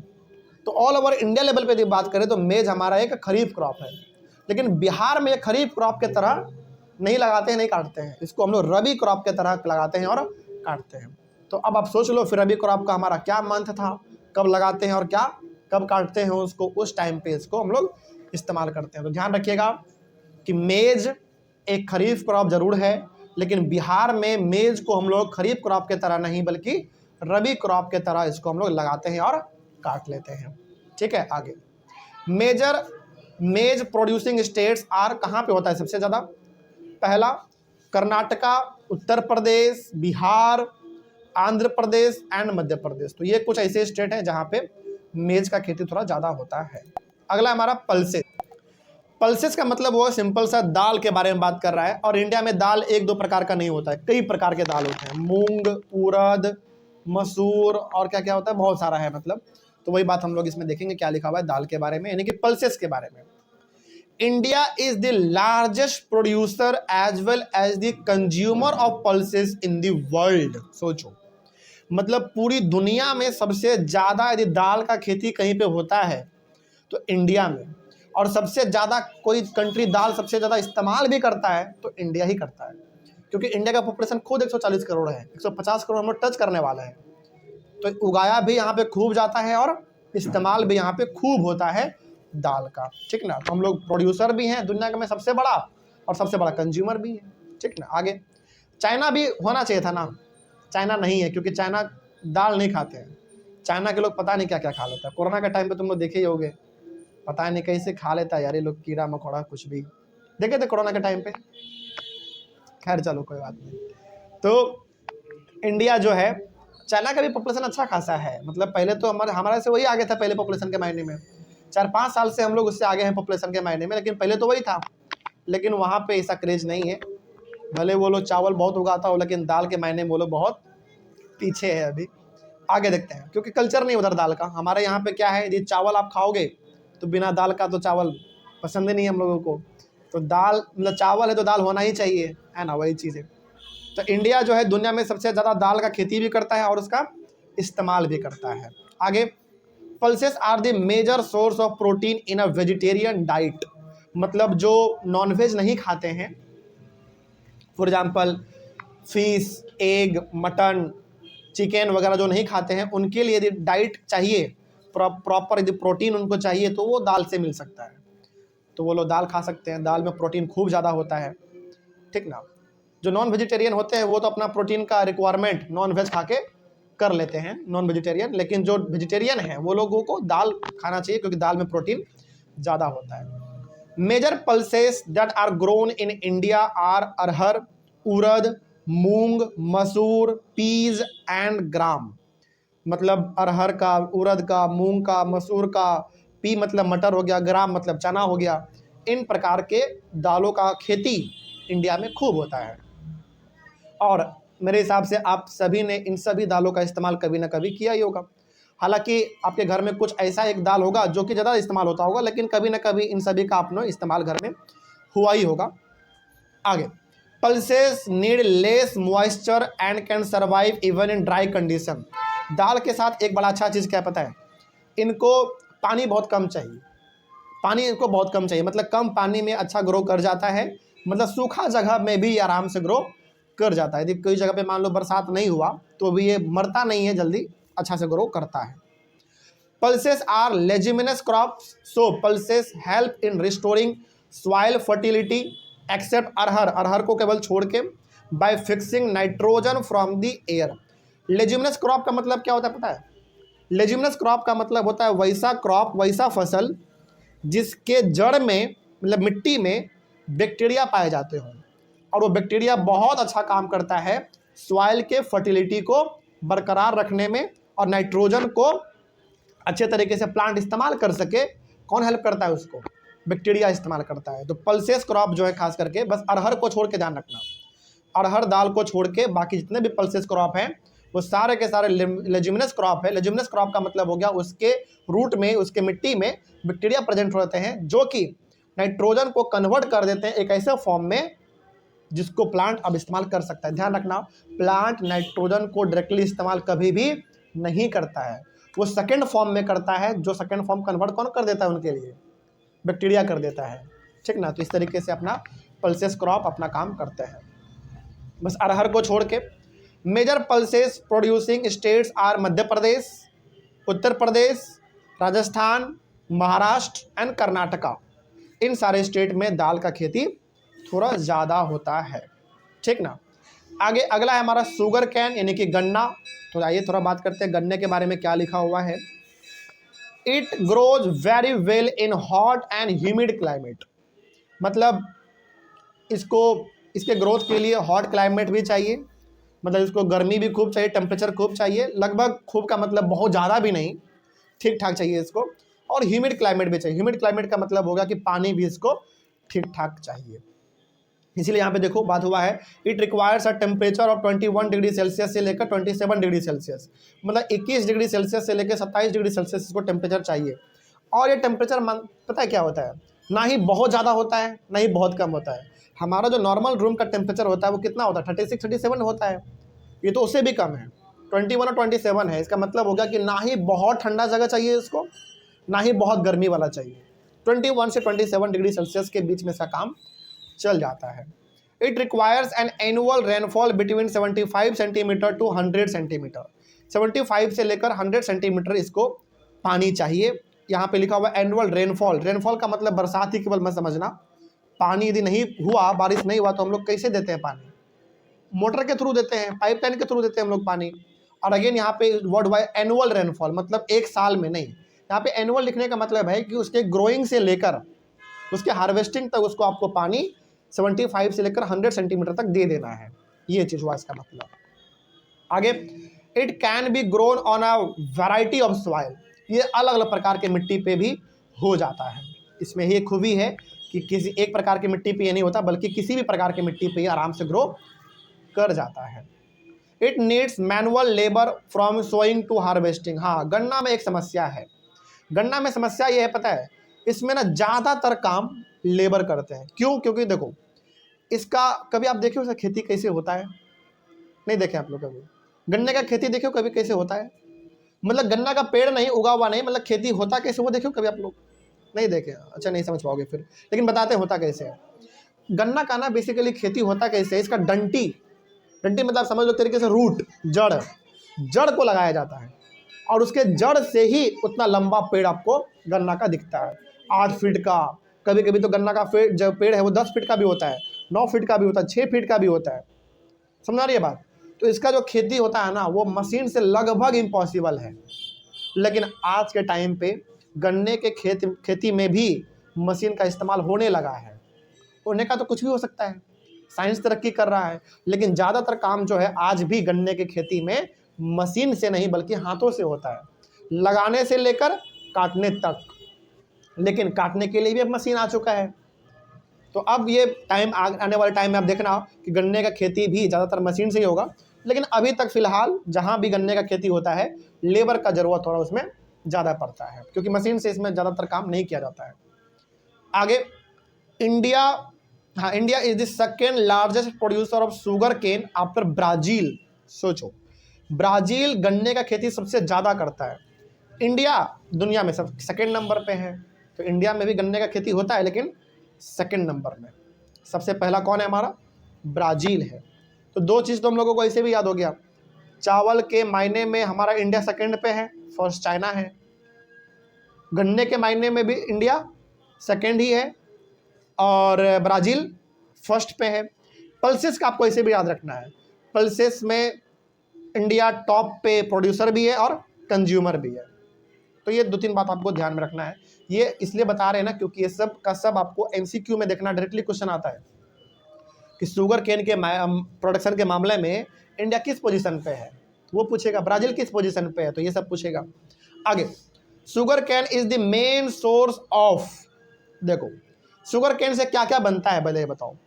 शुगर कैन मतलब गन्ना से क्या क्या बनता है। जितना भी मीठा चीज़ खाते हैं ना आप लोग, मीठा मतलब रसगुल्ला मत बोल देना, उसमें दूध वगैरह का भी इस्तेमाल होता है। मतलब मीठा चीज़ का मतलब चीनी, गुड़, मिश्री, जो भी आप खाते हैं वो सब गन्ना से ही बनता है। देखो यहाँ पे लिखा हुआ है, शुगर, गुड़, खंडसरी, मोलासेस, ये सब बेसिकली अलग अलग टाइप है चीनी का, आप कह लो, जो कि शुगर कैन से बनता है, ठीक ना। मिश्री हो गया, चीनी हो गया, गुड़ हो गया, ये सब का सब चीनी से ही बनता है। The major sugar cane producing states are, Uttar Pradesh बहुत होता है वहाँ पे, महाराष्ट्र। उत्तर प्रदेश का बात हो रहा है तो हमको एक न्यूज़ भी याद आ गया।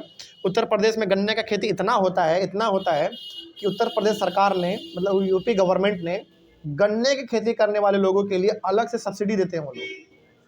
सब्सिडी का मतलब हो गया कि जो लोग गन्ने का खेती करते हैं उनको कम दाम में खाद, मतलब कम दाम में फर्टिलाइज़र, पेस्टिसाइड, इंसेक्टिसाइड कम दाम में सरकार देती है।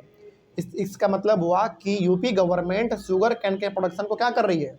बढ़ावा दे रही है, कम दाम में दे रही है, ताकि भैया तुम ज़्यादा से ज़्यादा खेती इसका करो, है ना। आगे, महाराष्ट्र, यूपी, ये न्यूज़ में आया था इसलिए हमको याद आया, तो इसलिए मैंने आपको बताया। यूपी में सबसे ज़्यादा होता है, फिर महाराष्ट्र है, कर्नाटक, तमिलनाडु, आंध्र प्रदेश, बिहार भी है, पंजाब और हरियाणा। अच्छा, बिहार के बारे में आपको बताते हैं। बिहार में पहले गन्ने का खेती खूब होता था, आज भी होता है, ऐसा बात नहीं है। गन्ने का खेती पहले बिहार में खूब होता था, पता है क्यों? क्योंकि बिहार में पहले गन्ने का फैक्ट्री हुआ करता था बहुत ज़्यादा बिहार में। लेकिन अब फैक्ट्री बहुत 15 साल 20 साल से फैक्ट्री सब बंद पड़ा हुआ है, तो फैक्ट्री ही नहीं है, तो गन्ने का खेती भी बिहार में अब क्या हो गया है? थोड़ा कम हो गया है। लेकिन अभी भी होता है, लेकिन कम हो गया है। गवर्नमेंट हमेशा इस बात को कहती है कि गन्ने का प्रोडक्शन बिहार में बढ़ाएंगे, शुगर कैन का मिल लगाएंगे, लेकिन लगाती नहीं है, वो अलग कहानी है। लेकिन बिहार में गन्ने का खेती पहले खूब होता था, अभी थोड़ा कम गया है, लेकिन अभी भी होता है। अगला है ऑयल सीड्स। ऑयल सीड्स का मतलब हो गया बेसिकली उस प्रकार के क्रॉप्स के बारे में बात करेंगे जिससे हम लोग तेल का इस्तेमाल करते हैं।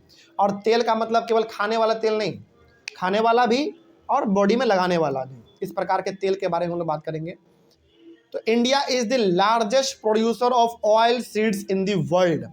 पूरी दुनिया में सबसे ज़्यादा ऑयल यानी कि तेल के सीड्स का खेती यदि कहीं पे होता है तो वो होता है हमारे इंडिया में। Main oil seeds produced in India are, देखो इंडिया में कई प्रकार के तेल का खेती किया जाता है, जिसमें से कुछ फेमस जो है वो हमारे सामने ग्राउंड नट का तेल भी बनता है। मतलब ग्राउंड नट का जो सीड होता है उसको पीस के तेल बनाया जाता है उसका।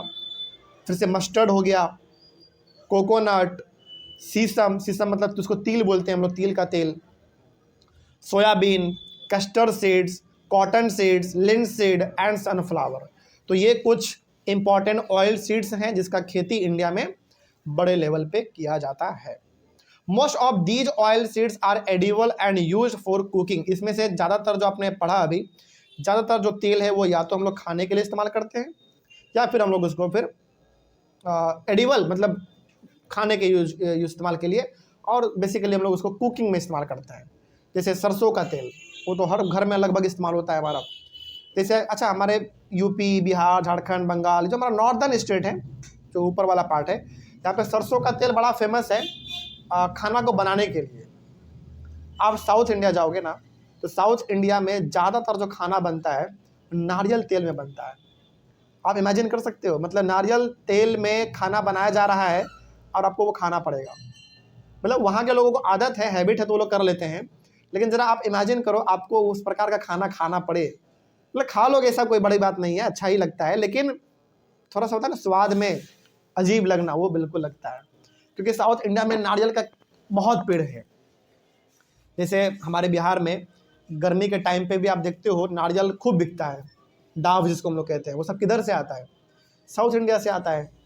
तो नॉर्दर्न स्टेट जो है, यानी कि जो इंडिया के नॉर्थ में है, वहाँ पे सरसों का तेल खूब इस्तेमाल होता है खाना वगैरह बनाने के लिए। साउथ इंडिया में नारियल के तेल में सब काम होता है वहाँ पे।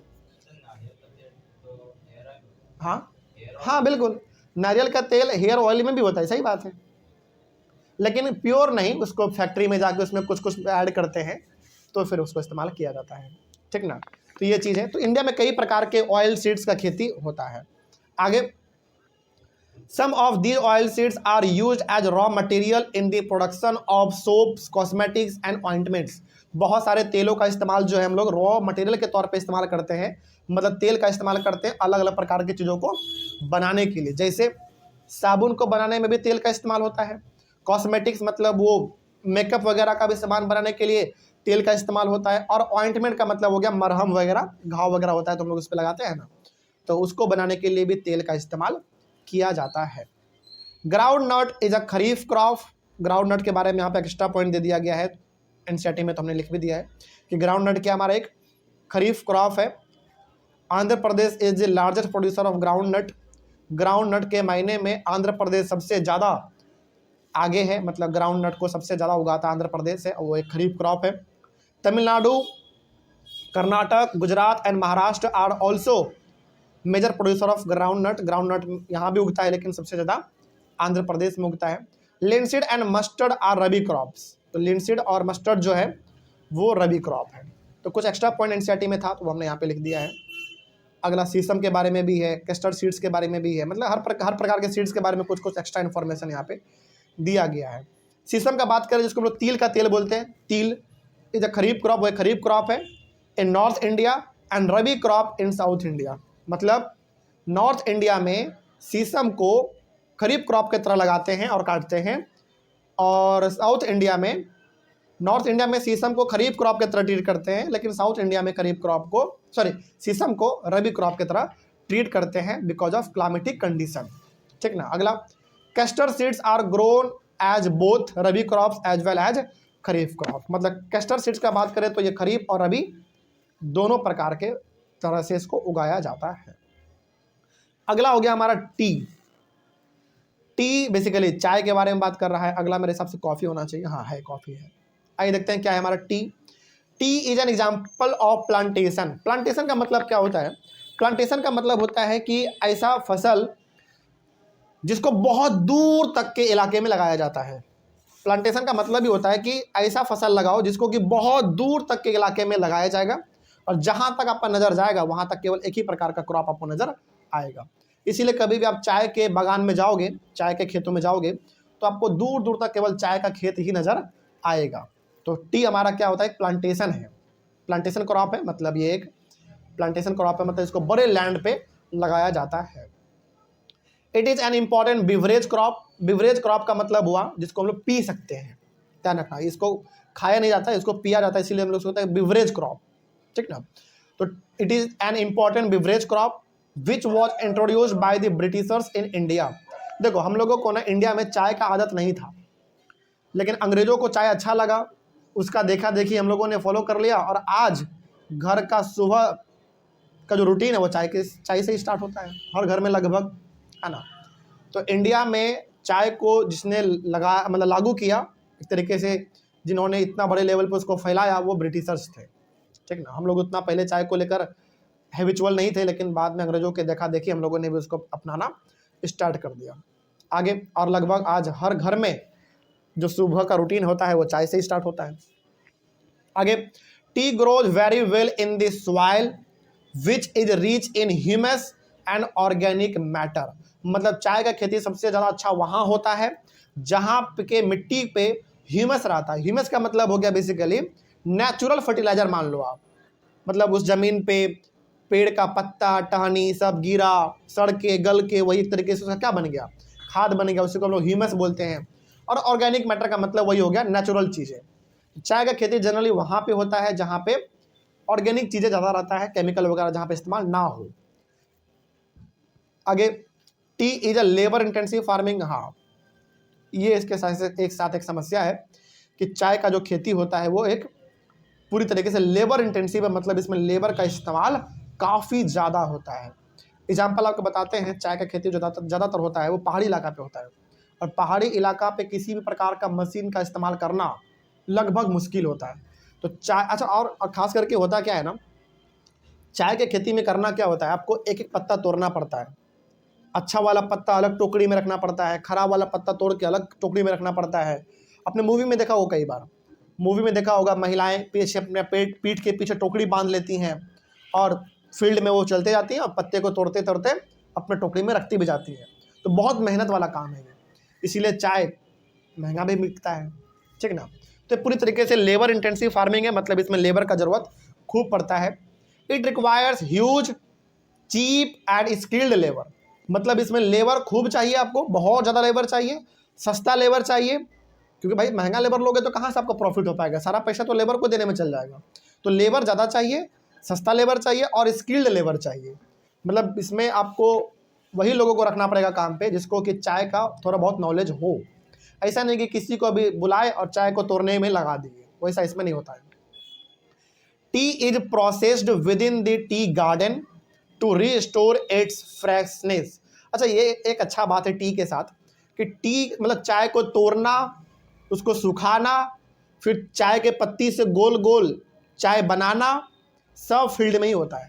मतलब इसका 95% काम जो है खेतों में ही कर लिया जाता है, समझा रही बात। मतलब चाय के पत्तों को तोड़ना, उसको सुखाना, सुखा के उसको गोल गोल, देखते हैं ना आप चाय का कैसा आता है, गोल गोल आता होगा, चीनी टाइप, काला ही रहता है लेकिन गोल रहता है। तो ये सारा काम फील्ड में ही हो जाता है, खेतों में हो जाता है, ताकि उसमें फ्रेशनेस बना रहे।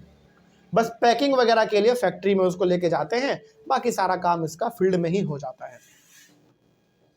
उसके बाद बात करें मेजर टी प्रोड्यूसिंग स्टेट्स हमारे इंडिया में क्या क्या है, तो पहला असम है, ऑब्वियस ही बात है, सबसे फर्स्ट पे असम है, वेस्ट बंगाल है, तमिलनाडु है और केरला है। बस, तो ये 4 स्टेट में चाय का खेती खूब होता है, और भी होता है लेकिन इन 4 में सबसे ज़्यादा होता है। Himachal Pradesh, Uttarakhand, Meghalaya, Andhra Pradesh and Tripura are also major producer of tea. तो इन सारे स्टेट में भी होता है। अच्छा, आप एक चीज़ गौर किए हो, टी के प्रोडक्शन में जो जो स्टेट का नाम यहाँ पे है उनमें से ज़्यादातर स्टेट पहाड़ी इलाका है। Example Assam, example west Bengal छोड़ दो, वेस्ट बंगाल में उतना पहाड़ नहीं है। असम हो गया हमारा, तमिलनाडु ले लो, फिर से केरला ले लो, फिर हिमाचल प्रदेश पूरी तरीके से, उत्तराखंड, मेघालय, ये सब पहाड़ी इलाका है। तो पहाड़ों पे चाय का खेती थोड़ा ज़्यादा होता है। आगे, India is the leading producer as well as exporter of tea in the world, मतलब दुनिया में इंडिया के अंदर चाय का खेती भी खूब होता है और इसका इस्तेमाल भी खूब होता है, क्योंकि इंडिया में लगभग 150 करोड़ पॉपुलेशन हम लोग टच करने वाले हैं और हर घर में लगभग मॉर्निंग जो है वो चाय से ही स्टार्ट होता है। तो ये हो गया हमारा चाय के बारे में। अगला है कॉफ़ी के बारे में। तो आइए थोड़ा सा हम लोग कॉफ़ी के बारे में देखते हैं क्या लिखा हुआ है। It is also an example of plantation, ये भी एक प्लांटेशन का एग्जाम्पल है, मतलब इसका भी जब खेती होता है तो बहुत दूर तक के इलाके में ही आपको केवल इसी का खेती देखने को मिलेगा। India produces about 4% of the world's coffee production. सोचो, ये ध्यान रखना इस बात को कि मतलब पूरे दुनिया में, पूरे वर्ल्ड में यदि 100% कॉफ़ी का खेती होता है तो अकेला 4% इसका खेती इंडिया में केवल होता है। आपको लग रहा होगा कि सर इसमें कौन सी बड़ी बात है, 4% तो है, लेकिन आप ये भी देखो कि पूरे वर्ल्ड में लगभग 200 के आसपास कंट्री है, उसमें से 4% का खेती अकेला इंडिया ही कर ले रहा है, अकेला। तो बहुत बड़ी बात है ना। तो 4% पूरे वर्ल्ड के प्रोडक्शन का 4% प्रोडक्शन केवल इंडिया में होता है कॉफ़ी का। आगे यानी कि इंडिया 4% कॉफ़ी का खेती करता है पूरे दुनिया, मतलब वर्ल्ड लेवल पे। Indian coffee is known as the world Indian coffee is known in the world for its good quality, मतलब इसके अच्छे क्वालिटी के वजह से इस इंडिया के कॉफ़ी का पूरी दुनिया में चर्चा है। The Arabica variety initially brought from Yemen is produced in the country. हमारे इंडिया में कॉफ़ी का एक अलग ही टाइप उगाया जाता है, वो कहाँ से लाया गया पता है? यमन से। और यमन आप देखो तो सऊदी अरबिया के जस्ट नीचे है, सऊदी अरबिया के जस्ट नीचे यमन एक हमारा कंट्री है, वहाँ से इस वैरायटी को हमारे इंडिया में लाया गया और आज भी हम लोग उसको इस्तेमाल करते हैं, उगाते हैं, हम लोग उसका खुद इस्तेमाल करते हैं। मतलब आप लोगों के घर में कौन से चाय का वैरायटी इस्तेमाल होता है ये हम लोगों को खुद पता नहीं होगा, लेकिन हम लोग उसका इस्तेमाल किए जा रहे हैं, ठीक ना। आगे, this variety is in great demand all over the world, पूरी दुनिया में इस वैरायटी का चर्चा है। किस वैरायटी का? जो वैरायटी यमन से लाया गया था, उसका खेती इंडिया में करते हैं, पैकिंग करके पूरी दुनिया को हम लोग दे देते हैं इस्तेमाल करने के लिए। Initially it's cultivation was introduced on the Baba Budan hills. Baba Budan hills हमारे इंडिया में ही पड़ता है, यहाँ पे इसका शुरुआत किया गया था अंग्रेजों के टाइम पे, उसके बाद तो ये पूरे इंडिया में फैल गया हमारा। Now major coffee producing states are Karnataka, Kerala and Tamil Nadu. तो यहाँ पे थोड़ा कहने का मतलब है कि साउथ इंडिया में कॉफ़ी का क्रेज़ थोड़ा ज़्यादा है, नॉर्थ इंडिया में चाय का कल्चर थोड़ा ज़्यादा है, ध्यान रखना। हाँ, ऐसा कहा जाता है कि कॉफ़ी पीने से नींद नहीं आता है, सही बात भी है, लेकिन कुछ ऐसे भी लोग हम देखें जो कि कॉफ़ी पीने के बाद भी सो जाता है, उसको वैसे भी नींद आ जाता है।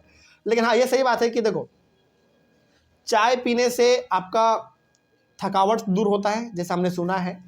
इसके पीछे क्या साइंस है वो हमको एग्जैक्ट नहीं पता, तो हम बता भी नहीं पाएंगे। ऐसा नहीं कि कुछ भी बता दिया आप खुश हो गए, वो नहीं। मतलब चाय, ऐसा कहा जाता है कि चाय पीने से आपका थकावट दूर होता है ना। मतलब आप टायर्ड हैं तो आपको थोड़ा सा अच्छा रिलैक्स महसूस होगा चाय पीने से, और कॉफ़ी पीने से आपको नींद नहीं आएगा। तो ये ऐसा कहा जाता है। अब आप देखना आपको क्या सूट करता है, नहीं किए हो तो ट्राई करना, एग्जाम नज़दीक आने वाला है आपका, तो कॉफ़ी पीना एक बार ट्राई करना, देखना कॉफ़ी पी के नींद भाग गया तो 2-3 घंटा और पढ़ लेना, नहीं भागा तो कॉफ़ी पीना छोड़ देना, ठीक है। तो ऐसा कहा जाता है, लेकिन सही में है कि नहीं पता नहीं, हम तो खुद ट्राई नहीं किए कभी। खैर आगे देखते हैं, कभी ट्राई करेंगे तो बताएंगे आप लोगों को कि सही में नींद भागता है कि नहीं भागता है, ठीक है। आगे बढ़ते हैं। लेकिन हाँ, चाय पीने से इतना ज़रूर हम बता सकते हैं कि थोड़ा फ्रेशनेस महसूस होता है, समझ में आ रही है बात, ठीक है। आगे बढ़ते हैं। अगला है हॉर्टिकल्चर क्रॉप्स। ये क्या होता है देखो, पहले समझो हॉर्टिकल्चर क्या होता है। Horticulture is the growing of vegetables, fruits and flowers for commercial use. अच्छा एक बात बताइए, अभी तक हम लोगों ने सब्जी के बारे में बात किया कहीं पे? बिल्कुल भी नहीं। फल के बारे में बात किया? बिल्कुल भी नहीं। फूल के बारे में बात किया? नहीं। तो इन सब के बारे में अब हम लोग बात करेंगे। यदि कोई इंसान सब्जी का या फिर फल का या फिर फ्लावर का खेती करता है, इसको हम लोग कहते हैं हॉर्टिकल्चर, ठीक ना। और चूंकि खेती कर किसका रहा है? सब्जी का, फल का, फूल का, तो इसको हम लोग कह देते हैं हॉर्टिकल्चर क्रॉप, ठीक ना। जैसे एग्जांपल के तौर पे हम लोग भिंडी खाते हैं, तो भिंडी को आप क्या बोलोगे? हॉर्टिकल्चर क्रॉप बोलोगे।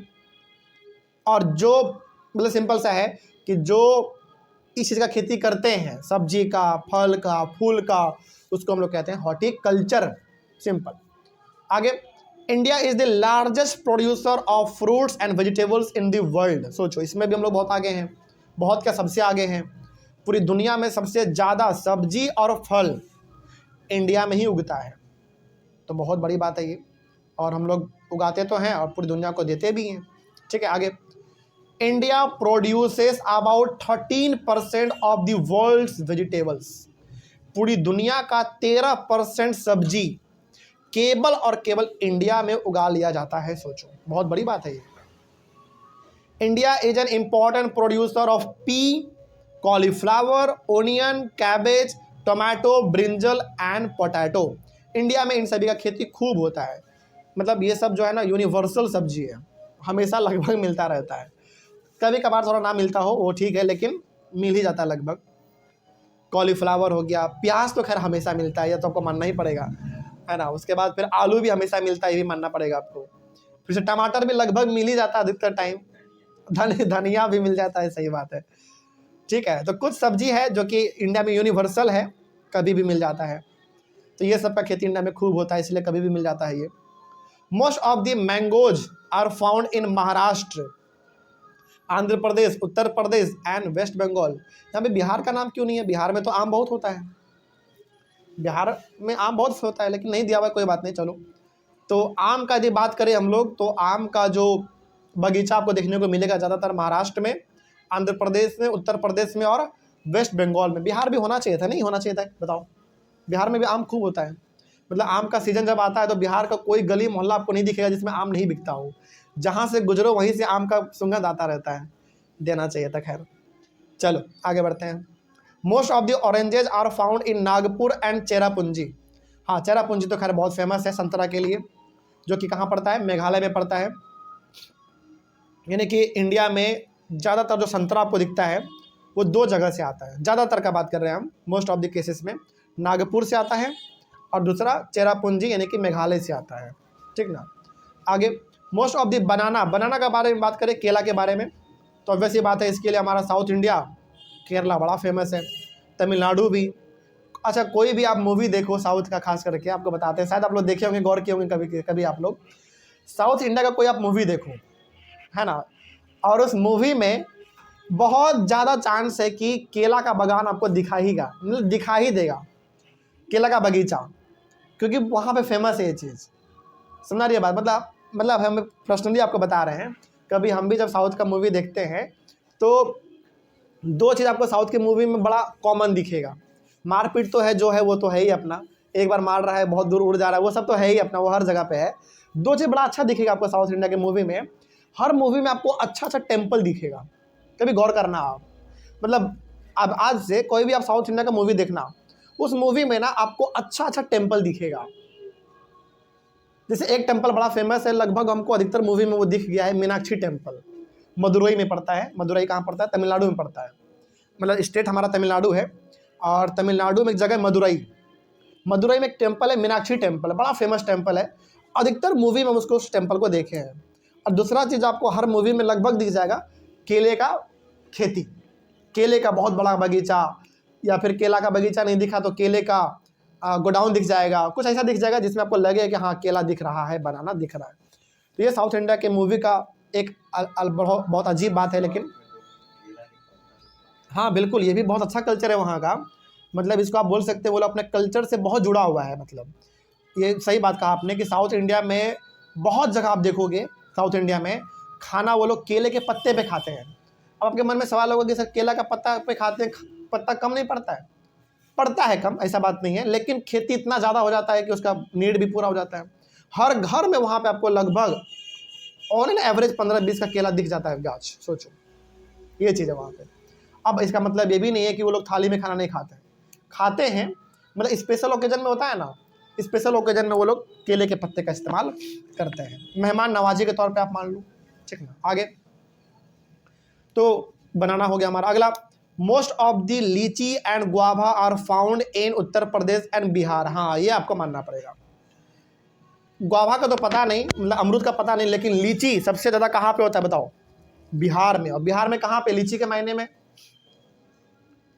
मुजफ्फरपुर। यस, सही बात है, ठीक है, आपका कहना सही है। मतलब उत्तर प्रदेश और बिहार में लीची और गुआवा का यानी कि अमरूद का खेती खूब होता है। और लीची के लिए हमारा बिहार तो ऐसे भी फेमस है, मुजफ्फरपुर का लीची। आगे बढ़ते हैं। Most of the pineapples, pineapple मतलब अनानस, तो most of the pineapples are found in Meghalaya. तो मेघालय से ज़्यादातर आपका जो है वो अनानस आता है, pineapple. Most of the grapes are found in Andhra Pradesh and Maharashtra. Andhra Pradesh और महाराष्ट्र से अंगूर आता है, ज़्यादातर अंगूर आपका वहीं से आता है। Most of the apples, pears, apricot and walnuts are found in Jammu and Kashmir and Himachal Pradesh. चूँकि ये सब ड्राई फ्रूट है हमारा, तो ड्राई फ्रूट ज़्यादातर हमारे इंडिया में कहाँ पे होता है? नॉर्थ इंडिया में ही होता है। अच्छा, ड्राई फ्रूट का बात हो रहा है और नॉर्थ इंडिया का बात हो रहा है, तो एक अच्छा बात आपको बताते हैं। दो स्टेट तो हम पर्सनली घूमे हुए हैं खास करके, एक बता सकते आपको जम्मू कश्मीर के बारे में और दूसरा उत्तराखंड के बारे में। हिमाचल प्रदेश में भी होगा, हम कभी गए नहीं है तो उसके बारे में नहीं बता सकते, लेकिन उत्तराखंड और उत्तराखंड और जम्मू कश्मीर में एक बड़ा अच्छा चीज़ क्या है, वहाँ पे ना आपको हर मार्केट में, जहाँ पे मतलब मार्केट होगा वहाँ पे आपको कुछ मिले ना मिले, ड्राई फ्रूट्स का मार्केट दुकान आपको खूब मिलता है उधर।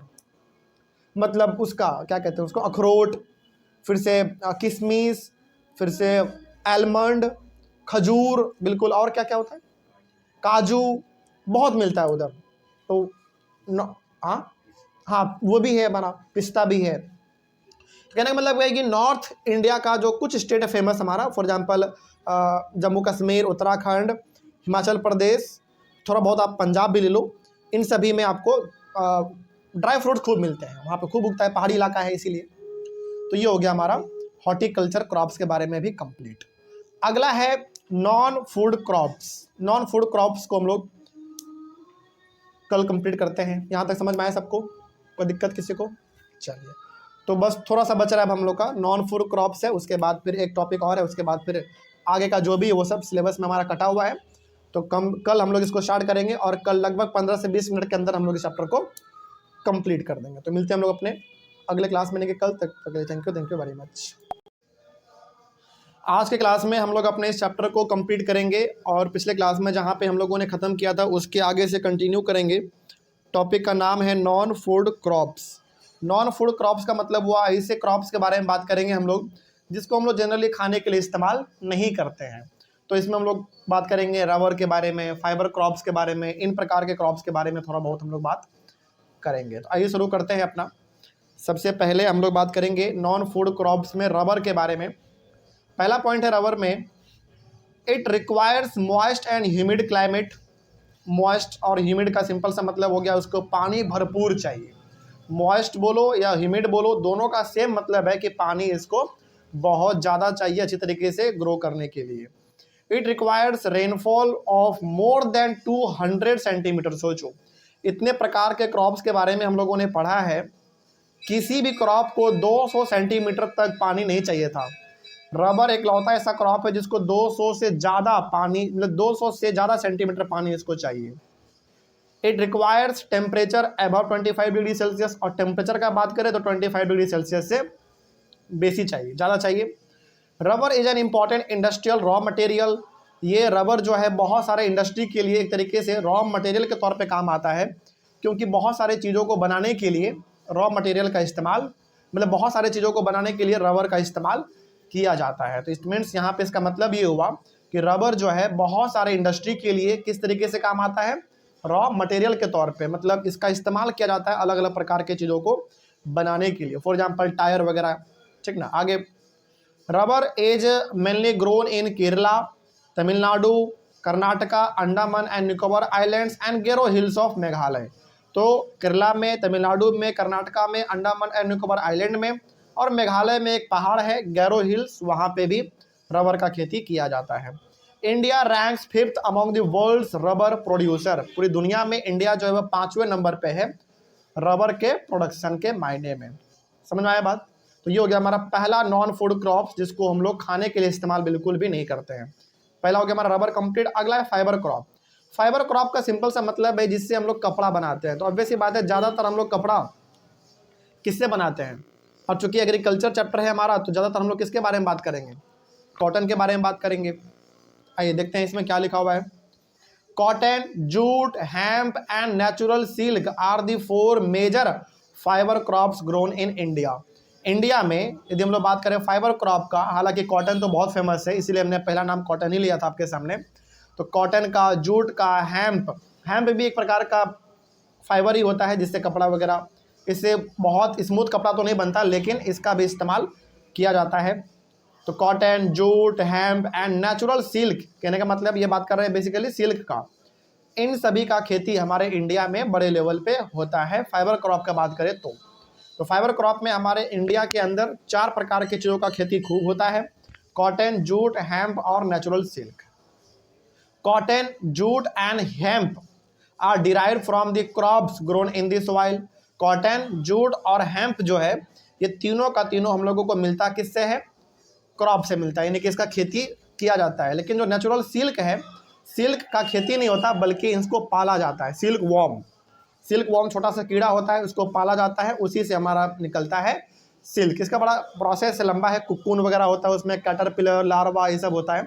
उतना डिटेल में हम लोग को नहीं जाना है, बस आप ये समझना अभी कि कॉटन, जूट और हेम्प का खेती होता है। लेकिन नेचुरल सिल्क का बात करें तो वो कुकून से निकलता है। किसके कुकून से, सिल्क वॉर्म के कुकून से। बेसिकली आप ये कह सकते हो कि सिल्क वॉर्म से हमारा सिल्क निकलता है। ठीक है, आगे बात करते हैं। अगला हमारा एक इंपॉर्टेंट डेफिनेशन इसमें है, वो है सेरीकल्चर। सेरीकल्चर क्या है, देखो, rearing of silkworms for the production of silk fibre is known as sericulture. मतलब यदि आप अपने यहाँ पे सिल्क वॉर्म को पालते हैं, पोसते हैं, उसका देखरेख करते हैं इस मोटिव से कि उससे हमारा सिल्क तैयार होगा और सिल्क से कपड़ा बनाएंगे, तो इसको हम लोग कहते हैं सेरीकल्चर। सेरीकल्चर में बेसिकली आपको बस इतना ध्यान रखना है, सेरीकल्चर का मतलब हो गया कि आप बड़े लेवल पे सिल्क वॉर्म का पालन पोषण ये सब करते हैं ताकि उससे सिल्क बनाया जा, मतलब निकाला जा सके और उसको मार्केट में बना के सिल्क का कपड़ा बना के बेचा जा सके। तो इसी को हम लोग कहते हैं सेरीकल्चर। तो सेरीकल्चर कुछ खास नहीं है, सिल्क वॉर्म का पालना ताकि उससे सिल्क निकाल के मार्केट में उसका कपड़ा बना के बेचा जा सके, उसी को हम लोग कहते हैं सेरीकल्चर। ठीक है, अगला हमारा है इसमें कॉटन। आइए बात करते हैं स्पेशली कॉटन के बारे में क्या है। पहला पॉइंट जो कॉटन के बारे में वो ये कि cotton is a kharif crop. Cotton क्या हमारा एक खरीफ क्रॉप है। तो खरीफ क्रॉप का जो टाइम ड्यूरेशन था, कब लगाना है इसको, कब इसको काटना है, इसको आप अपने माइंड में लाइएगा क्योंकि हम लोग इसको पहले भी डिस्कस कर चुके हैं। तो कॉटन हमारा एक खरीफ क्रॉप है। Cotton is one of the most important raw materials of cotton textile industry. Cotton textile industry का मतलब हो गया कि जहाँ पे कॉटन के कपड़े बनते हैं उस इंडस्ट्री के लिए कॉटन किस तरीके से काम आता है, रॉ मटेरियल के तौर पे काम आता है। मतलब ये हुआ कि जिस इंडस्ट्री में, जिस फैक्ट्री में कॉटन का कपड़ा बहुत बनता है, ऑब्वियस ये बात है वहाँ पे ज़रूरत भी किस चीज़ का पड़ता होगा, ज़्यादा कॉटन का ही पड़ता होगा। तो वहाँ पे कॉटन जो है एक रॉ मटेरियल के तौर पे काम आता है। India is the 3rd largest producer of cotton in the world. पूरी दुनिया में इंडिया 3रे नंबर पे है कॉटन के खेती के मायने में। मतलब पूरी दुनिया में इंडिया जो है वो 3rd नंबर पे है कॉटन के मायने में। मतलब इसमें पहले दूसरे पे कोई और होगा, 3rd पे हमारा इंडिया है कॉटन उगाने के मायने में। Cotton grows very well in black soil of the Deccan plateau. Deccan plateau का सिंपल से यहाँ पे आप ये समझना, दक्कन प्लेट्यू का मतलब हो गया रीजन कर्नाटका का, आंध्र प्रदेश का, फिर से महाराष्ट्र का, इन सभी जगह को हम लोग कहते हैं दक्कन प्लेट्यू। ये सारा जगह दक्कन प्लेट्यू पे ही बसा हुआ है। तो यहाँ पे थोड़ा ज़्यादा होता है। फॉर एग्जांपल आप महाराष्ट्र भी ले सकते हैं, कर्नाटक, तमिलनाडु, उसके बाद फिर आंध्र प्रदेश, हल्का फल्का मध्य प्रदेश भी आप ले सकते हैं, केरल भी ले सकते हैं। तो यहाँ पे कॉटन का खेती थोड़ा ज़्यादा होता है। ठीक ना, आगे it requires high temperature but low rainfall. इसको टेम्परेचर थोड़ा ज़्यादा चाहिए लेकिन पानी कम चाहिए। ठीक है, कितना चाहिए देखो, it requires 210 days and bright sunshine for its growth. मतलब इसको ऑन एन एवरेज लगभग 210 दिन चाहिए ग्रो करने के लिए अच्छे तरीके से, तभी उस पेड़ में आपको कॉटन देखने को मिलेगा। कहने का सिंपल सा मतलब है कि कॉटन का यदि आपको खेती करना है शुरू से लेकर अंत तक, तो ऑन एन एवरेज लगभग 210 दिन आपको इसमें टाइम देना पड़ेगा। और सनशाइन इसको अच्छा खासा चाहिए, मतलब टेम्परेचर इसको ज़्यादा चाहिए। It requires 6 to 8 months to mature, वही 210 दिन को यदि आप अप्रॉक्स मान के चलोगे तो 6 से 8 महीना ही हमारा होता है। तो कहने का मतलब होगा कि इसको ग्रो करने के लिए 6 महीने से लेकर 8 महीने तक का टाइम लगता है। आप इसमें भी कह सकते हैं कि साल का आधा से ज़्यादा टाइम यही ले लेता है, इसीलिए कॉटन का खेती हर जगह पे लोग करना नहीं चाहते हैं। पता है क्यों? क्योंकि कॉटन का खेती यदि आपने एक बार खेत में लगा दिया तो आप ये मान के चलो कि साल भर तो वही आपका टाइम लेने वाला है ना। तो यदि किसी जगह पे कॉटन का खेती हो भी सकता है तो वहाँ के लोग जल्दी कॉटन की खेती को नहीं करना पसंद करते हैं, क्योंकि बहुत मेहनत वाला काम होता है ये। और यदि एक बार आपने इसको खेत में लगा दिया तो लगभग आपका साल भर का टाइम यही ले लेता है। तो इसका मतलब होगा कि साल भर आप कोई दूसरा काम अच्छी तरीके से नहीं कर पाएंगे, इसी में आपको बिजी रहना पड़ेगा। तो लगभग डेज में बात करें तो लगभग 210 दिन के आसपास, यदि मंथ में बात करें तो 6 to 8 मंथ इनको लगता है पूरी तरीके से मैच्योर होने में। मैच्योर होने का मतलब है कि लगाने से लेकर इसको काटने तक, मतलब कॉटन जब तक ना उग जाए तब तक। Major cotton producing states are Maharashtra, Gujarat, Madhya Pradesh, Karnataka, Andhra Pradesh, Tamil Nadu, Punjab, Haryana and Uttar Pradesh. तो ये कुछ ऐसे स्टेट्स हैं इंडिया के, बड़ा फेमस स्टेट जहाँ पे कॉटन का खेती थोड़ा ज़्यादा यानी कि बड़े लेवल पे किया जाता है। अगला हमारा है jute.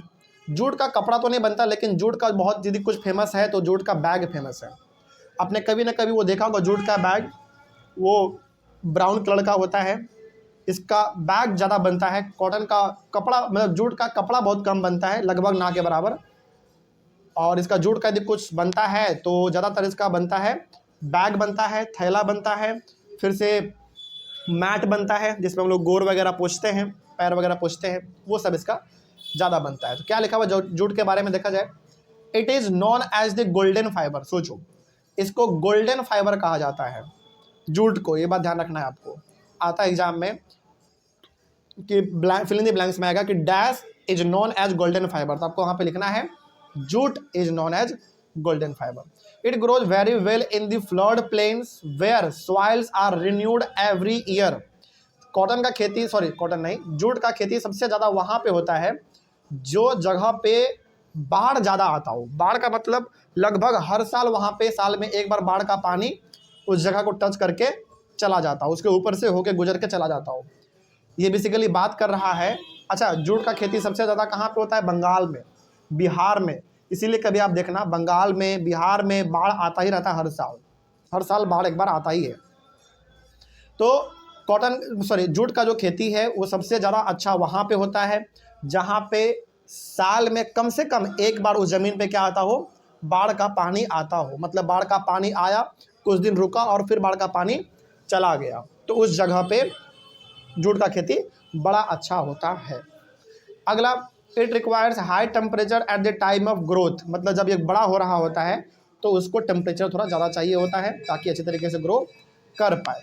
Jute is use in making Ghani bags, mats, ropes, yarns and carpets.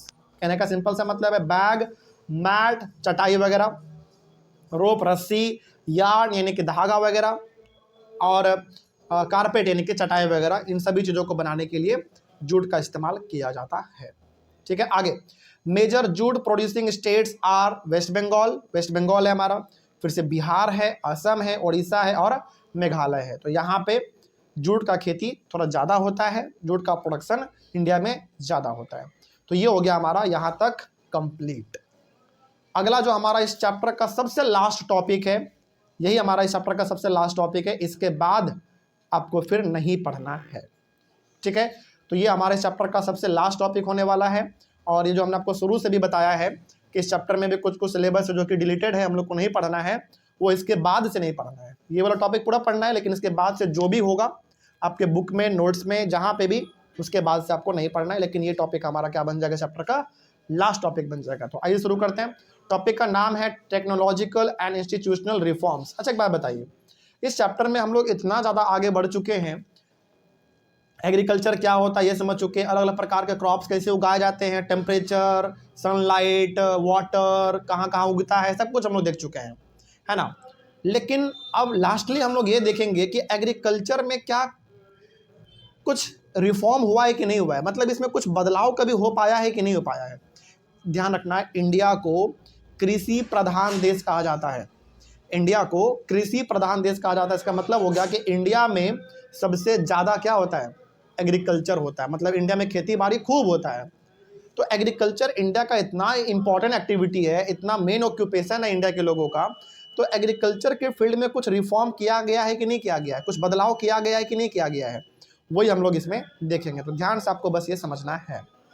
पहला पॉइंट जो इसमें लिखा हुआ है वो है agriculture needs some serious technical and institutional reforms because it provides livelihood for more than 60% of its population. ये हम लोगों ने पहले भी बात किया था कि इंडिया के अंदर लगभग आधा से ज़्यादा लोग, ध्यान से समझना इस बात को, इंडिया के अंदर आधा से ज़्यादा इंडिया का जो पॉपुलेशन है वो एग्रीकल्चर में जुड़ा हुआ है, एग्रीकल्चर से जुड़ा हुआ है डायरेक्टली और इनडायरेक्टली। तो भाई जब इतने बड़े लेवल पे लोग एग्रीकल्चर से जुड़े हुए हैं, इतने लोगों का घर टिका हुआ एग्रीकल्चर पे, तो ऑब्वियस ये बात है इस एग्रीकल्चरल फील्ड को और बेहतर बनाने का प्रयास किया जाना चाहिए कि नहीं किया जाना चाहिए? बिल्कुल किया जाना चाहिए। मतलब एग्रीकल्चर के ऊपर हमारे इंडिया के पॉपुलेशन आधा से ज़्यादा डिपेंड है, और यही हमारा सेक्टर यदि खराब रहेगा, एग्रीकल्चर ही खराब रहेगा, तो सारे लोग बेरोजगार हो जाएंगे और एग्रीकल्चर हमारे इंडिया में अच्छे तरीके से नहीं हो पाएगा। तो ये इंडिया में एग्रीकल्चर एक ऐसा फील्ड है जहाँ पे आधा से ज़्यादा लोग डिपेंडेंट हैं उसके ऊपर डायरेक्टली और इनडायरेक्टली, तो इसको ध्यान में रखना बहुत ज़्यादा इम्पॉर्टेंट हो जाता है। टेक्निकल और इंस्टीट्यूशनल रिफॉर्म दोनों, टेक्निकल का मतलब होगा अलग अलग टेक्नोलॉजी एग्रीकल्चर में लगातार आने चाहिए, और इंस्टीट्यूशनल रिफॉर्म का मतलब हुआ कि इसमें अलग अलग प्रकार के इंस्टीट्यूट बना के, मतलब रिसर्च करते रहना चाहिए, सरकार को इसके ऊपर ध्यान देते रहना चाहिए, ये सब चीज़ें। आगे, land reform was the main focus of our first 5 year plan. देखो ये लाइन में बहुत बच्चों को समझ में नहीं आएगा, इसलिए हम आपको थोड़ा सा समझाते हैं क्या। देखो जब हमारा देश आज़ाद हुआ ना, हमारा देश आज़ाद हुआ 1947 में, ध्यान से समझना इस बात को, बहुत इंपॉर्टेंट पॉइंट है ये। हमारे कंट्री को जब आज़ादी मिली 1947 में, और जब अंग्रेज़ यहाँ से गया, इंडियन गवर्नमेंट हमारा बना, यानी कि भारत का खुद का गवर्नमेंट बना। अभी तक हम लोग किसके कब्जे में थे? ब्रिटिशर्स के कब्जे में थे, अंग्रेजों के कब्जे में थे। लेकिन जब 1947 में हम लोगों को आज़ादी मिला, हमारा खुद का गवर्नमेंट बना, हमारे खुद के लोगों ने बिहार नहीं बल्कि पूरे इंडिया को चलाना स्टार्ट किया। तो जब पहली बार गवर्नमेंट बना ना, उन्होंने 5 साल का प्लान बनाया कि इस 5 साल में हम लोगों को इंडिया के अंदर क्या क्या करना है। क्यों प्लान बनाया? क्योंकि अंग्रेज हम लोगों को पूरी तरीके से कंगाल करके जा चुके थे, हम लोग बहुत बर्बाद हो चुके थे। तो हमारे गवर्नमेंट ने ये डिसाइड किया कि हम लोगों को ये अगले 5 साल में किन किन बातों पे फोकस करना है। तो गवर्नमेंट को सबसे बड़ा जो समस्या नज़र आया वो लैंड को लेकर आया, ज़मीन को लेकर। हुआ क्या कि आधा से ज़्यादा ज़मीन तो किसके कब्जे में था? ब्रिटिशर्स के कब्जे में, अंग्रेजों के कब्जे में था। जो अंग्रेज यहाँ से गए ना, तो अंग्रेज का जो फेवरेट आदमी था, उनको सारा ज़मीन अंग्रेजों ने दे दिया। जिसको ज़मीन मिला वो तो बड़ा खुश। हुआ क्या था, पूरा कहानी समझो। जब अंग्रेज यहाँ पे रूल कर रहे थे, तो आधा से ज़्यादा ज़मीन इंडिया का किसके कब्जे में था? अंग्रेजों के कब्जे में था, ब्रिटिशर्स के कब्जे में था, ईस्ट इंडिया कंपनी के कब्जे में था। लेकिन जब 1947 में हम लोगों को आज़ादी मिला, अंग्रेज जब यहाँ से चले गए, तो अंग्रेजों ने उन लोगों को अपना ज़मीन दे दिया जो अंग्रेजों के बड़े खास थे। इससे क्या हुआ, जो गरीब थे वो गरीब ही रह गया, और जो अमीर थे वो और अमीर हो गया। अंग्रेज क्या कर दिए, उसको गिफ्ट में दे दिया 100 बीघा ज़मीन, 200 बीघा ज़मीन। क्यों दे दिया? कि भाई जब हम इंडिया में रूल कर रहे थे तो तुमने हमारा खूब साथ दिया, तो अब हम जा रहे हैं, ज़मीन थोड़ी लेके जाएंगे हम, तो ये ज़मीन उधर का तुम रख लेना, उधर का तुम रख लेना, उधर का तुम रख लेना। इस तरीके से हुआ। तो जब हमारा देश आज़ाद हुआ, तो गवर्नमेंट को ये दिखने लगा कि कुछ लोगों के पास ज़मीन कुछ भी नहीं है और किसी के पास है तो बहुत ज़्यादा है। तो इससे गवर्नमेंट को लगा कि यदि ऐसा रहा तो फिर होने वाला है समस्या। क्यों? क्योंकि गरीब और गरीब होता चला जाएगा, अमीर और अमीर होता चला जाएगा। तो गवर्नमेंट ने बनाया अपना 5 साल का प्लान कि इस 5 साल में हम लोगों को क्या क्या काम करना है। उसमें से सबसे पहला काम जो गवर्नमेंट ने किया वो लैंड रिफॉर्म को लेकर किया। अब लैंड रिफॉर्म में क्या क्या गवर्नमेंट ने, थोड़ा सा वो भी समझ लो, एग्जाम में तो नहीं आएगा लेकिन आप समझना। लैंड रिफॉर्म में ये क्या गया, गवर्नमेंट हर गाँव में गया, गवर्नमेंट का ऑफिसर हर गाँव में गया, हर गली मोहल्ले में गया, हर शहर में गया, और देखा कि किसके पास ज़मीन कितना ज़्यादा है। जिसके पास ज़मीन ज़्यादा था उनसे ज़मीन ले लिया गया, छीन लिया गया ज़बरदस्ती, और सभी गरीब आदमी को बराबर बराबर अपने नीड के हिसाब से, ज़रूरत के हिसाब से बांट दिया गया। तो बताओ ये तरीका सही था या गलत था? सरकार के द्वारा चलाया गया जो प्रयास था, ये सही था कि गलत था? बिल्कुल सही था। इससे हुआ ये कि जो गरीब आदमी थे उसको भी ज़मीन मिल गया, और जो अमीर था उसको भी मिल गया ज़मीन कुछ ना कुछ। तो ये लैंड रिफॉर्म किया गया। यदि ऐसा ना होता तो आप यकीन मानो आज इंडिया में आधा से ज़्यादा लोगों के पास ज़मीन ही नहीं होता।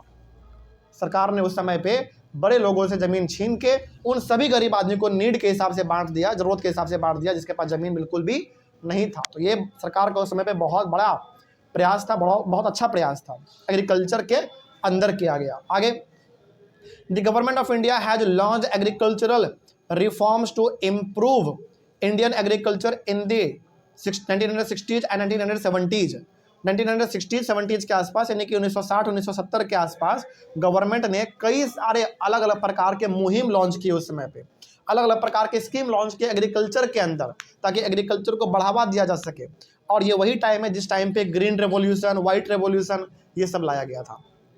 समझ रही है बात? मतलब HYB seeds, generator, tractor, thresher, harvester, जितने भी अलग अलग प्रकार के इक्विपमेंट आप देखते हैं एग्रीकल्चर में जो आज इस्तेमाल होता है, वो सब उसी टाइम पे लाया गया था। तो एग्रीकल्चर में बहुत तरक्की हुआ है, तरक्की होना बाकी भी है, ठीक ना। तो 1960-70s का वो टाइम था जिस समय गवर्नमेंट का ज़्यादा ध्यान किसके ऊपर गया? एग्रीकल्चर के ऊपर गया, और एग्रीकल्चर को उन्होंने इम्प्रूव भी किया। वही लिखा हुआ अगला point, the green revolution and white revolution. Green revolution किया गया एग्रीकल्चर के लिए, मतलब फसल वगैरह के लिए, क्रॉप वगैरह के लिए। ध्यान रखना, ग्रीन रेवोल्यूशन में क्या क्या लाया गया वो समझना। ग्रीन रेवोल्यूशन में HYB सीड्स लाया गया। ग्रीन रेवोल्यूशन में पेस्टिसाइड्स अच्छे, इंसेक्टिसाइड्स अच्छे, ये सब लाए गए। ट्रैक्टर, जनरेटर, मोटर, ये सब लाया गया। और white revolution, basically green revolution किसके लिए था? क्रॉप के लिए था। सुना रही बात? जिसका हम लोग खेती करते हैं। और वाइट रेवोल्यूशन लाया गया था मिल्क के लिए। मतलब गवर्नमेंट ने उस समय पे हम लोगों को ये भी बताया, रिसर्च करके बताया कि जानवरों को कौन सा अनाज खिलाना चाहिए, क्या खिलाना चाहिए कि वो दूध ज़्यादा से ज़्यादा प्रोड्यूस करें। तो ग्रीन रेवोल्यूशन था क्रॉप्स के लिए, और वाइट रेवोल्यूशन था मिल्क के लिए।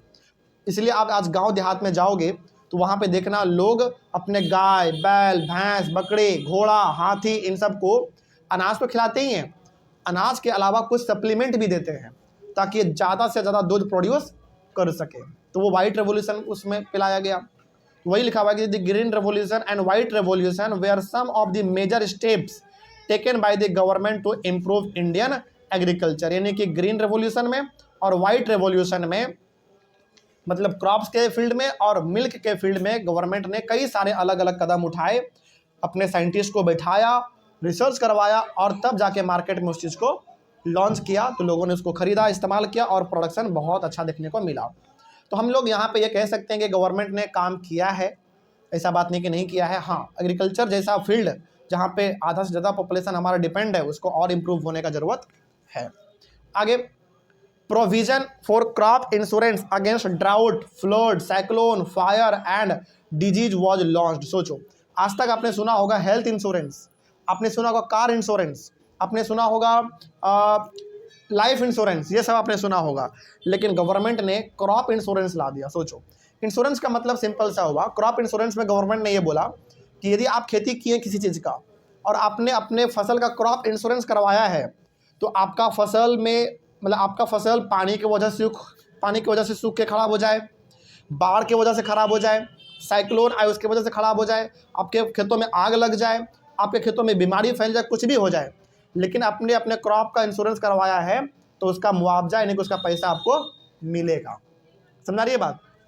बस इसके लिए क्या करना है, आपको गवर्नमेंट ऑफिस में जाना है और वहाँ पे जाके आपको बताना है कि भैया हमारे पास इतना खेत है, हमने अपने खेत में इस चीज़ का खेती किया है, फसल लगाया है, इसका हमको क्या करवाना है, क्रॉप इंश्योरेंस करवाना है। अब यदि आपके फसल के साथ कुछ भी होता है, आग लग गया फसल में, बीमारी फैल गया, बाढ़ की वजह से भस गया, या फिर सूख गया, कुछ भी हो गया, तो आपका फसल तो बर्बाद हो गया। लेकिन यदि आपने क्रॉप इंश्योरेंस करवाया है तो गवर्नमेंट कहती है कि आपको घबराने वाली बात बिल्कुल भी नहीं है, हम आपका भरपाई करेंगे। समझ रही बात? जैसे आप देखते होंगे, आपके घर में भी होगा शायद मेरे हिसाब से किसी न किसी का हेल्थ इंश्योरेंस आपने नाम सुना होगा, कार इंश्योरेंस सुना होगा। जैसे एग्जांपल लेते हैं कार इंश्योरेंस का, कोई आदमी कार इंश्योरेंस करवाता है, इसका मतलब क्या होता है? इसका मतलब होता है कि यदि गाड़ी के साथ कुछ हुआ, गाड़ी चोरी हो गया या फिर गाड़ी में आग लग गया, एक्सीडेंट हो गया, कुछ भी हो गया, तो इंश्योरेंस कंपनी उसका भरपाई करेगी, पैसा पूरा देगी। जैसे एग्जांपल बताते हैं, लाइव एग्जांपल, हमने अपने बाइक का इंश्योरेंस करवाया है, तो जब हम बाइक का इंश्योरेंस करवाए हैं, इसका मतलब क्या है? इसका मतलब है कि यदि मेरे बाइक के साथ कुछ होता है, चोरी हो गया, मान लो आग लग गया, मान लो एक्सीडेंट हो गया, कुछ भी हो गया हमारे बाइक के साथ, तो जिस कंपनी के पास हमने इंश्योरेंस करवाया अपने बाइक का, उसको हमने कुछ पैसा दिया है, और वो इंश्योरेंस का मतलब ये हो गया कि हमारे बाइक के साथ कुछ भी होगा तो पूरा खर्चा कौन उठाएगी? कंपनी उठाएगी। तो यहाँ पे गवर्नमेंट ने बोला कि भैया आपको करना क्या है। और देखो, जिस समय के बारे में हम लोग बात कर रहे हैं 1960-70s के आसपास में, उस समय पे क्रॉप में बीमारी फैलना, आग लग जाना, बाढ़ की वजह से धंस जाना, पानी की वजह से सूख जाना, ये सब कॉमन बात था। तो सरकार को दिखा कि यार इससे तो किसानों को बड़ा समस्या हो रहा है, इसके लिए क्या करो, क्रॉप इंश्योरेंस एक स्कीम लाओ, लोगों को करवाओ क्रॉप इंश्योरेंस, और उसको ये विश्वास दिलवाओ कि जो तुम्हारे क्रॉप के साथ कुछ भी होता है तो उसका भरपाई कौन करेगी? सरकार करेगी। तो आज है क्रॉप इंश्योरेंस है, बस आपको गवर्नमेंट के ऑफिस में जाना है और अपने क्रॉप का इंश्योरेंस करवा लेना है, और ये हर साल होता है, ठीक ना। तो बड़ा अच्छा चीज़ था ये। अगला आगे क्या है हमारा? ग्रामीण बैंक। अच्छा, ये ग्रामीण बैंक क्या है? ये ग्रामीण बैंक आपको गांव में देखने को मिलता है। ग्रामीण बैंक का क्या मोटिव होता है वो बताते हैं आपको। ग्रामीण बैंक खोला ही गया इसीलिए सरकार के द्वारा, ताकि ये ज़्यादातर किसानों को लोन दे सके। ध्यान रखिएगा इस बात को। ग्रामीण नाम ही इसका देखो क्या है, ग्रामीण बैंक। गवर्नमेंट ने क्या बोला कि जितने भी इंपॉर्टेंट गांव हैं, हर शहर में गांव है, वहां पे आप क्या खोलो, एक दो ग्रामीण बैंक खोल दो। ग्रामीण बैंक को ये करना होता है कि जितने भी किसान हैं उसको लोन आपको देना है सबसे पहले, बाकी आदमी को बाद में, पहले किसानों को लोन देना है सबसे पहले। तो ग्रामीण बैंक से ज़्यादा फायदा किसको होता है? किसानों को होता है लोन लेने में।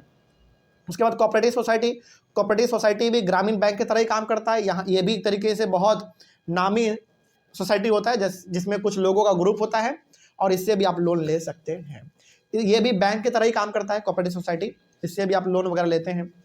And banks for providing loan facilities to the farmers at lower rates of interest was established. मतलब ग्रामीण बैंक, कोऑपरेटिव सोसाइटीज और नॉर्मल बैंक, इन सभी को गवर्नमेंट ने खास तरीके से बोल दिया है कि तुम्हारे पास यदि कोई आदमी किसान आए लोन लेने के लिए, उसको मना नहीं करना है, उसको लोन देना है, और कम से कम इंटरेस्ट लोन पे देना है, कम से कम इंटरेस्ट पे।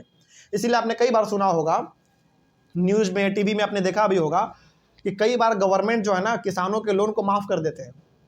माफ़ का मतलब हुआ, मान लीजिए कोई आदमी है, सपोज करो एक गांव में 1000 किसान रहते हैं, मान लो एक गांव में 1000 किसान रहते हैं, उस हजारों लोगों ने ग्रामीण बैंक से 1-1 लाख रुपया लोन लिया था खेती करने के लिए। अब वो हजारों लोग पैसा नहीं चुकता कर पा रहे हैं, वो हजारों लोग किसके पास जाएंगे? गवर्नमेंट के पास जाएंगे, बोलेंगे कि हुजूर हम लोन का पैसा पे नहीं कर पा रहे हैं, तो आप हमारे लोन को क्या करवा दीजिए, माफ़ करवा दीजिए। तो सरकार माफ़ करवा देती है। तो कई बार ऐसे न्यूज़ में आता रहता है कि गवर्नमेंट ने किसानों का लोन माफ़ करवा दिया। इसका मतलब है कि गवर्नमेंट का ध्यान किसकी ओर है? किसानों की ओर है, तभी तो माफ़ करवा रहा है। ऐसा होता है कई बार। तो जितने भी बैंक हमारे इंडिया में खास करके हैं, उन सभी को गवर्नमेंट के द्वारा खास तौर पे आदेश दिया गया है कि आपको किसान को खास करके ज़्यादा लोन देना, वो भी कम इंटरेस्ट रेट पे। आगे किसान क्रेडिट कार्ड। सोचो, आपने केवल आज तक सुना होगा क्रेडिट कार्ड, आपने क्या सुना था? किसान क्रेडिट कार्ड। किसान क्रेडिट कार्ड यानी कि KCC, ये लाया गया सरकार के द्वारा। इसमें होता क्या था? ये बेसिकली एक कार्ड ही होता है, जैसे आप देखते हो ना क्रेडिट कार्ड, डेबिट कार्ड, उसी प्रकार से हमारा एक होता है किसान क्रेडिट कार्ड। इससे क्या होता है, यदि किसी किसान के पास किसान क्रेडिट कार्ड है तो वो आदमी उस कार्ड से सामान खरीद सकता है और बाद में पे कर लेगा। क्रेडिट कार्ड में क्या होता है? क्रेडिट कार्ड में ये होता है कि आपके क्रेडिट कार्ड का एक लिमिट होता है कि आप उस कार्ड से इमरजेंसी में 50,000 का, 60,000 का शॉपिंग कर सकते हैं। उसके बाद फिर आप नहीं कर पाओगे, फिर आपको जाके वो पहले चुकता करना पड़ेगा पैसा, फिर कर पाओगे। तो गवर्नमेंट ने बोला कि कोई बात नहीं, आपके पास पैसा नहीं है, लेकिन आप क्या करो, बैंक से जाके किसान क्रेडिट कार्ड बनवा लो। इससे क्या होगा, जब आपके पास ये कार्ड रहेगा तो 50,000 का, 1 लाख का शॉपिंग आप लोन के तौर पे कर पाओगे, आपको मांगना नहीं पड़ेगा किसी से। तो गवर्नमेंट ने किसानों के बेनिफिट के लिए किसान क्रेडिट कार्ड भी लॉन्च कर दिया, ताकि आप किसी से पैसा मांगो मत। आपके पास कार्ड है, मार्केट में जाओ, शॉपिंग करो, कार्ड से पेमेंट कर दो, बाद में जाके बैंक को वो पैसा चुकता कर देना, है ना। तो ये हमारा होता है। तो ये भी सरकार के द्वारा चलाया गया है। And personal accident insurance scheme, PAIS, इसमें क्या होता है पता है? इसमें ये भी गवर्नमेंट का ही स्कीम है। गवर्नमेंट ने बोला कि यदि किसी किसान के साथ कुछ होता है, एक्सीडेंट वगैरह कुछ होता है, तो उनका इलाज भी सरकार अपने तरफ से करवाएगा। मतलब कि सरकारी अस्पताल में आपका इलाज अच्छे तरीके से होगा। सोचो, किसानों के बेनिफिट के लिए इतना कुछ सरकार ने कर रखा है। तो PAIS का मतलब होता है पर्सनल एक्सीडेंट इंश्योरेंस स्कीम। मतलब यदि किसान के साथ भी कुछ हो जाता है, एक्सीडेंट वगैरह, उसके इलाज में जो खर्चा आएगा वो सरकारी अस्पताल में सब हो जाएगा, कोई पैसा उसका नहीं लगने वाला। ओवरऑल आप यहाँ पे कह सकते हो कि गवर्नमेंट के द्वारा किसानों के ऊपर स्पेशल ध्यान दिया जा रहा है। Are some other schemes introduce by the government of India for the benefits of the farmers. तो किसानों के भलाई के लिए सब किया गया है। आगे, special weather bulletins and agricultural programmes for farmers were introduce on the radio and television. शायद आप लोगों ने इस चीज को नहीं गौर किया होगा, लेकिन हमने कई बार देखा है। आज जाके अपने घर में आप चेक करना, आपके घर में ना, मतलब आपके घर में यदि सेट टॉप बॉक्स वगैरह कुछ भी नहीं लगा हुआ है, तो सरकार के द्वारा चलाया जाने वाला कुछ चैनल है जो कि फ्री रहता है। नाम सुना होगा आपने शायद, डीडी फ्री डिश रहता है, डीडी नेशनल सुना होगा आपने नाम, डीडी किसान सुना होगा आपने नाम। जो डीडी किसान है ना, इस चैनल पे हमेशा आप देखना एग्रीकल्चर से जुड़ा हुआ ही न्यूज चलता रहता है। मतलब गवर्नमेंट के द्वारा कुछ चैनल है जो कि बिल्कुल फ्री आपको दिया जाता है। For example DD news, DD किसान, डीडी नेशनल, इन सभी चीज़ों पे, डीडी स्पोर्ट्स पे आपको स्पोर्ट्स दिखाया जाएगा, डीडी न्यूज़ पे आपको न्यूज़ दिखाया जाएगा, डीडी किसान पे आपको किसान से रिलेटेड समस्याओं को दिखाया जाएगा। तो सरकार ने ये बोला कि किसानों को टाइम टाइम पर हर चीज़ के बारे में पता चलता रहे एग्रीकल्चर से जुड़ा हुआ, इसके लिए डीडी किसान चैनल लॉन्च कर दिया गया। इसीलिए आप आज घर जाना और देखना, एक डीडी किसान चैनल होगा आपके टीवी में, उसमें हमेशा देखना आप किसान से जुड़ा हुआ ही, यानी कि एग्रीकल्चर से जुड़ा हुआ कुछ ना कुछ बात उसमें चलता ही रहता है हमेशा। कभी कोई एग्रीकल्चर का बहुत बड़ा स्पेशलिस्ट आएगा, वो बताएगा कि आपको कब कौन सा फसल लगाना चाहिए अपने खेतों में, कितना पानी डालना चाहिए, कौन से फसल से प्रॉफिट ज़्यादा होता है। मतलब एग्रीकल्चर से जुड़ा हुआ A to Z चीज़ आपको डीडी किसान पे देखने को मिल जाता है। उसी प्रकार से रेडियो में भी, टीवी में भी चलता रहता है, अलग अलग किसानों को लेकर प्रोग्राम वगैरह चलता रहता है। ये सरकार के द्वारा चलाया जाने वाला फ्री, एक तरीके से कह लो फ्री मुहिम है, फ्री स्कीम है, जिसका फ़ायदा किसान सुनते हैं। गांव देहात में आप जाओगे तो देखना लोग बड़ा बैठ के आराम से डीडी किसान चैनल को सुनते हैं, रेडियो सुनते हैं कि आखिर क्या बोला जा रहा है खेती के बारे में। तो ये सब होता है वहाँ पे। तो ये सब सरकार के द्वारा क्यों किया जा रहा है? ताकि किसानों को ज़्यादा से ज़्यादा बेनिफिट हो सके। लास्ट पॉइंट बहुत इंपॉर्टेंट है also, the government announces minimum support price, जिसको हम लोग कहते हैं MSP of the produce of for the farmers. MSP क्या होता है इसको थोड़ा सा समझना। जैसे मान लो, सपोज करो, MSP का मतलब होता है मिनिमम सपोर्ट प्राइस। होता क्या है इसमें, देखो मान लीजिए कि एक गांव है, एक गांव में 1000 लोग रहते हैं, हजारों लोग खेती करते हैं। गवर्नमेंट का ऑफिसर आता है हजारों लोगों के पास, बोलता है कि देखो भैया, तुम सभी ने खेती किया है चावल का, और मार्केट में चावल का दाम जो भी रहेगा उससे 2 रुपया ज़्यादा हम आपको देंगे और आपका अनाज हम खरीद लेंगे। लेकिन मान लीजिए कि जब फसल कटा, अनाज मार्केट में अनाज का प्राइस बहुत नीचे चला गया, तो गवर्नमेंट भी क्या करेगी, कम प्राइस में खरीदेगी? नहीं। देखो यहाँ पे होता क्या है, पहले समझना। फसल लगाने से पहले ही गवर्नमेंट का ऑफिसर गांव में आता है और हर किसान को बोल देता है कि हम तुम्हारे फसल को इतने दाम में खरीदेंगे, और जब तुम फसल को काटोगे मार्केट में उस समय पर जो भी प्राइस रहेगा, घटा हुआ रहेगा, बढ़ा हुआ रहेगा, हम आपका अनाज इस प्राइस में खरीद लेंगे। इससे होता क्या है, मान लो कि 4 महीने के बाद फसल काटा गया, हार्वेस्टिंग हुआ, और मार्केट में चावल का दाम बहुत घट गया है, लेकिन गवर्नमेंट का ऑफिसर ने तो पहले आके कह दिया है कि हम आपके चावल को इतने दाम में खरीद लेंगे, चाहे मार्केट का दाम उस समय पे कुछ भी रहे।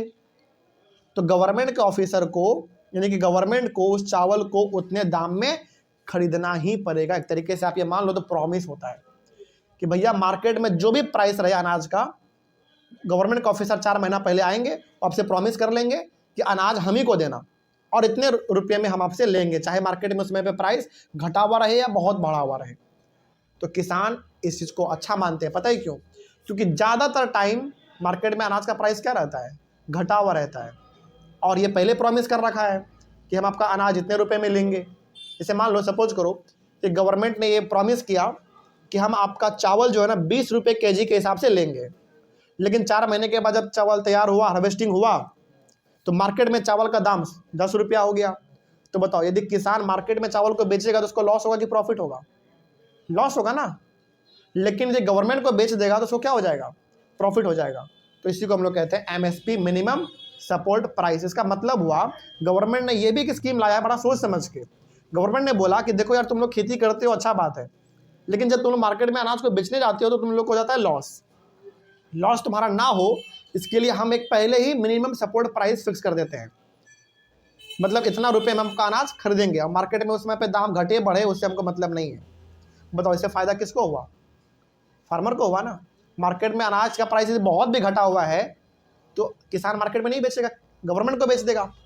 तो इसी को हम लोग कहते हैं मिनिमम सपोर्ट प्राइस, और ये सब गवर्नमेंट कर रहा है किसानों के भलाई के लिए। समझ में आया सब कुछ? तो इस तरीके से हमारा ये हो गया कंप्लीट। तो यदि एग्जाम में आए कि बताइए गवर्नमेंट ने टेक्निकल और इंस्टीट्यूशनल रिफॉर्म क्या किया एग्रीकल्चर को लेकर, तो आपको ये सारा पॉइंट याद रखना पड़ेगा। इसके बाद का जो भी है हमारा वो नहीं पढ़ना है हम लोगों को। Contribution of agriculture to the national economy, employment and output है। उसके बाद थोड़ा और हम लोग बात करें आगे तो फूड सिक्योरिटी है। फूड सिक्योरिटी के बाद आप देखोगे तो फूड सिक्योरिटी मेरे हिसाब से लास्ट होना चाहिए, नहीं एक और है impact of globalisation on agriculture. तो ये सारा टॉपिक पहले हुआ करता था, अब आपको नहीं पढ़ना है, ये सब आपको कंप्लीटली डिलीट कर लेना है। तो अभी जो हम लोगों ने पढ़ा है बस वहीं तक हम लोगों को पढ़ना है। कभी आपको खाली टाइम मिले एग्जाम देने के बाद तो आपको मन करे ये सब पढ़ने का तो पढ़ना, नहीं तो कोई ज़रूरत भी नहीं है। लेकिन मेरा आपसे फिर से रिक्वेस्ट यही रहेगा कि अभी आप बस उतने पे पढ़ना, उतने पे ध्यान देना जितना कि हमारे सिलेबस में है। फालतू का अभी बिल्कुल नहीं पढ़ना है। अपने इंटरेस्ट के लिए हम लोग बाद में पढ़ लेंगे एग्जाम के बाद, लेकिन अभी आपका पूरा फोकस सिलेबस पे होना चाहिए। तो सिलेबस में हमारा बस यहीं तक है, यहीं तक आपको एग्रीकल्चर चैप्टर में पढ़ना है। तो बताइए चैप्टर में कोई डाउट? अब समझ में आया सबको सब कुछ? चलिए, तो ऑनलाइन वाले बच्चे आप लोगों को कहीं पर कोई डाउट रहा होगा तो कमेंट करिएगा। हम लोग मिलेंगे अपने अगले क्लास में चैप्टर नंबर 5 को लेकर, फिर से एक नए चैप्टर के साथ और एक नए शुरुआत के साथ। तब तक के लिए thank you very much and have a nice day.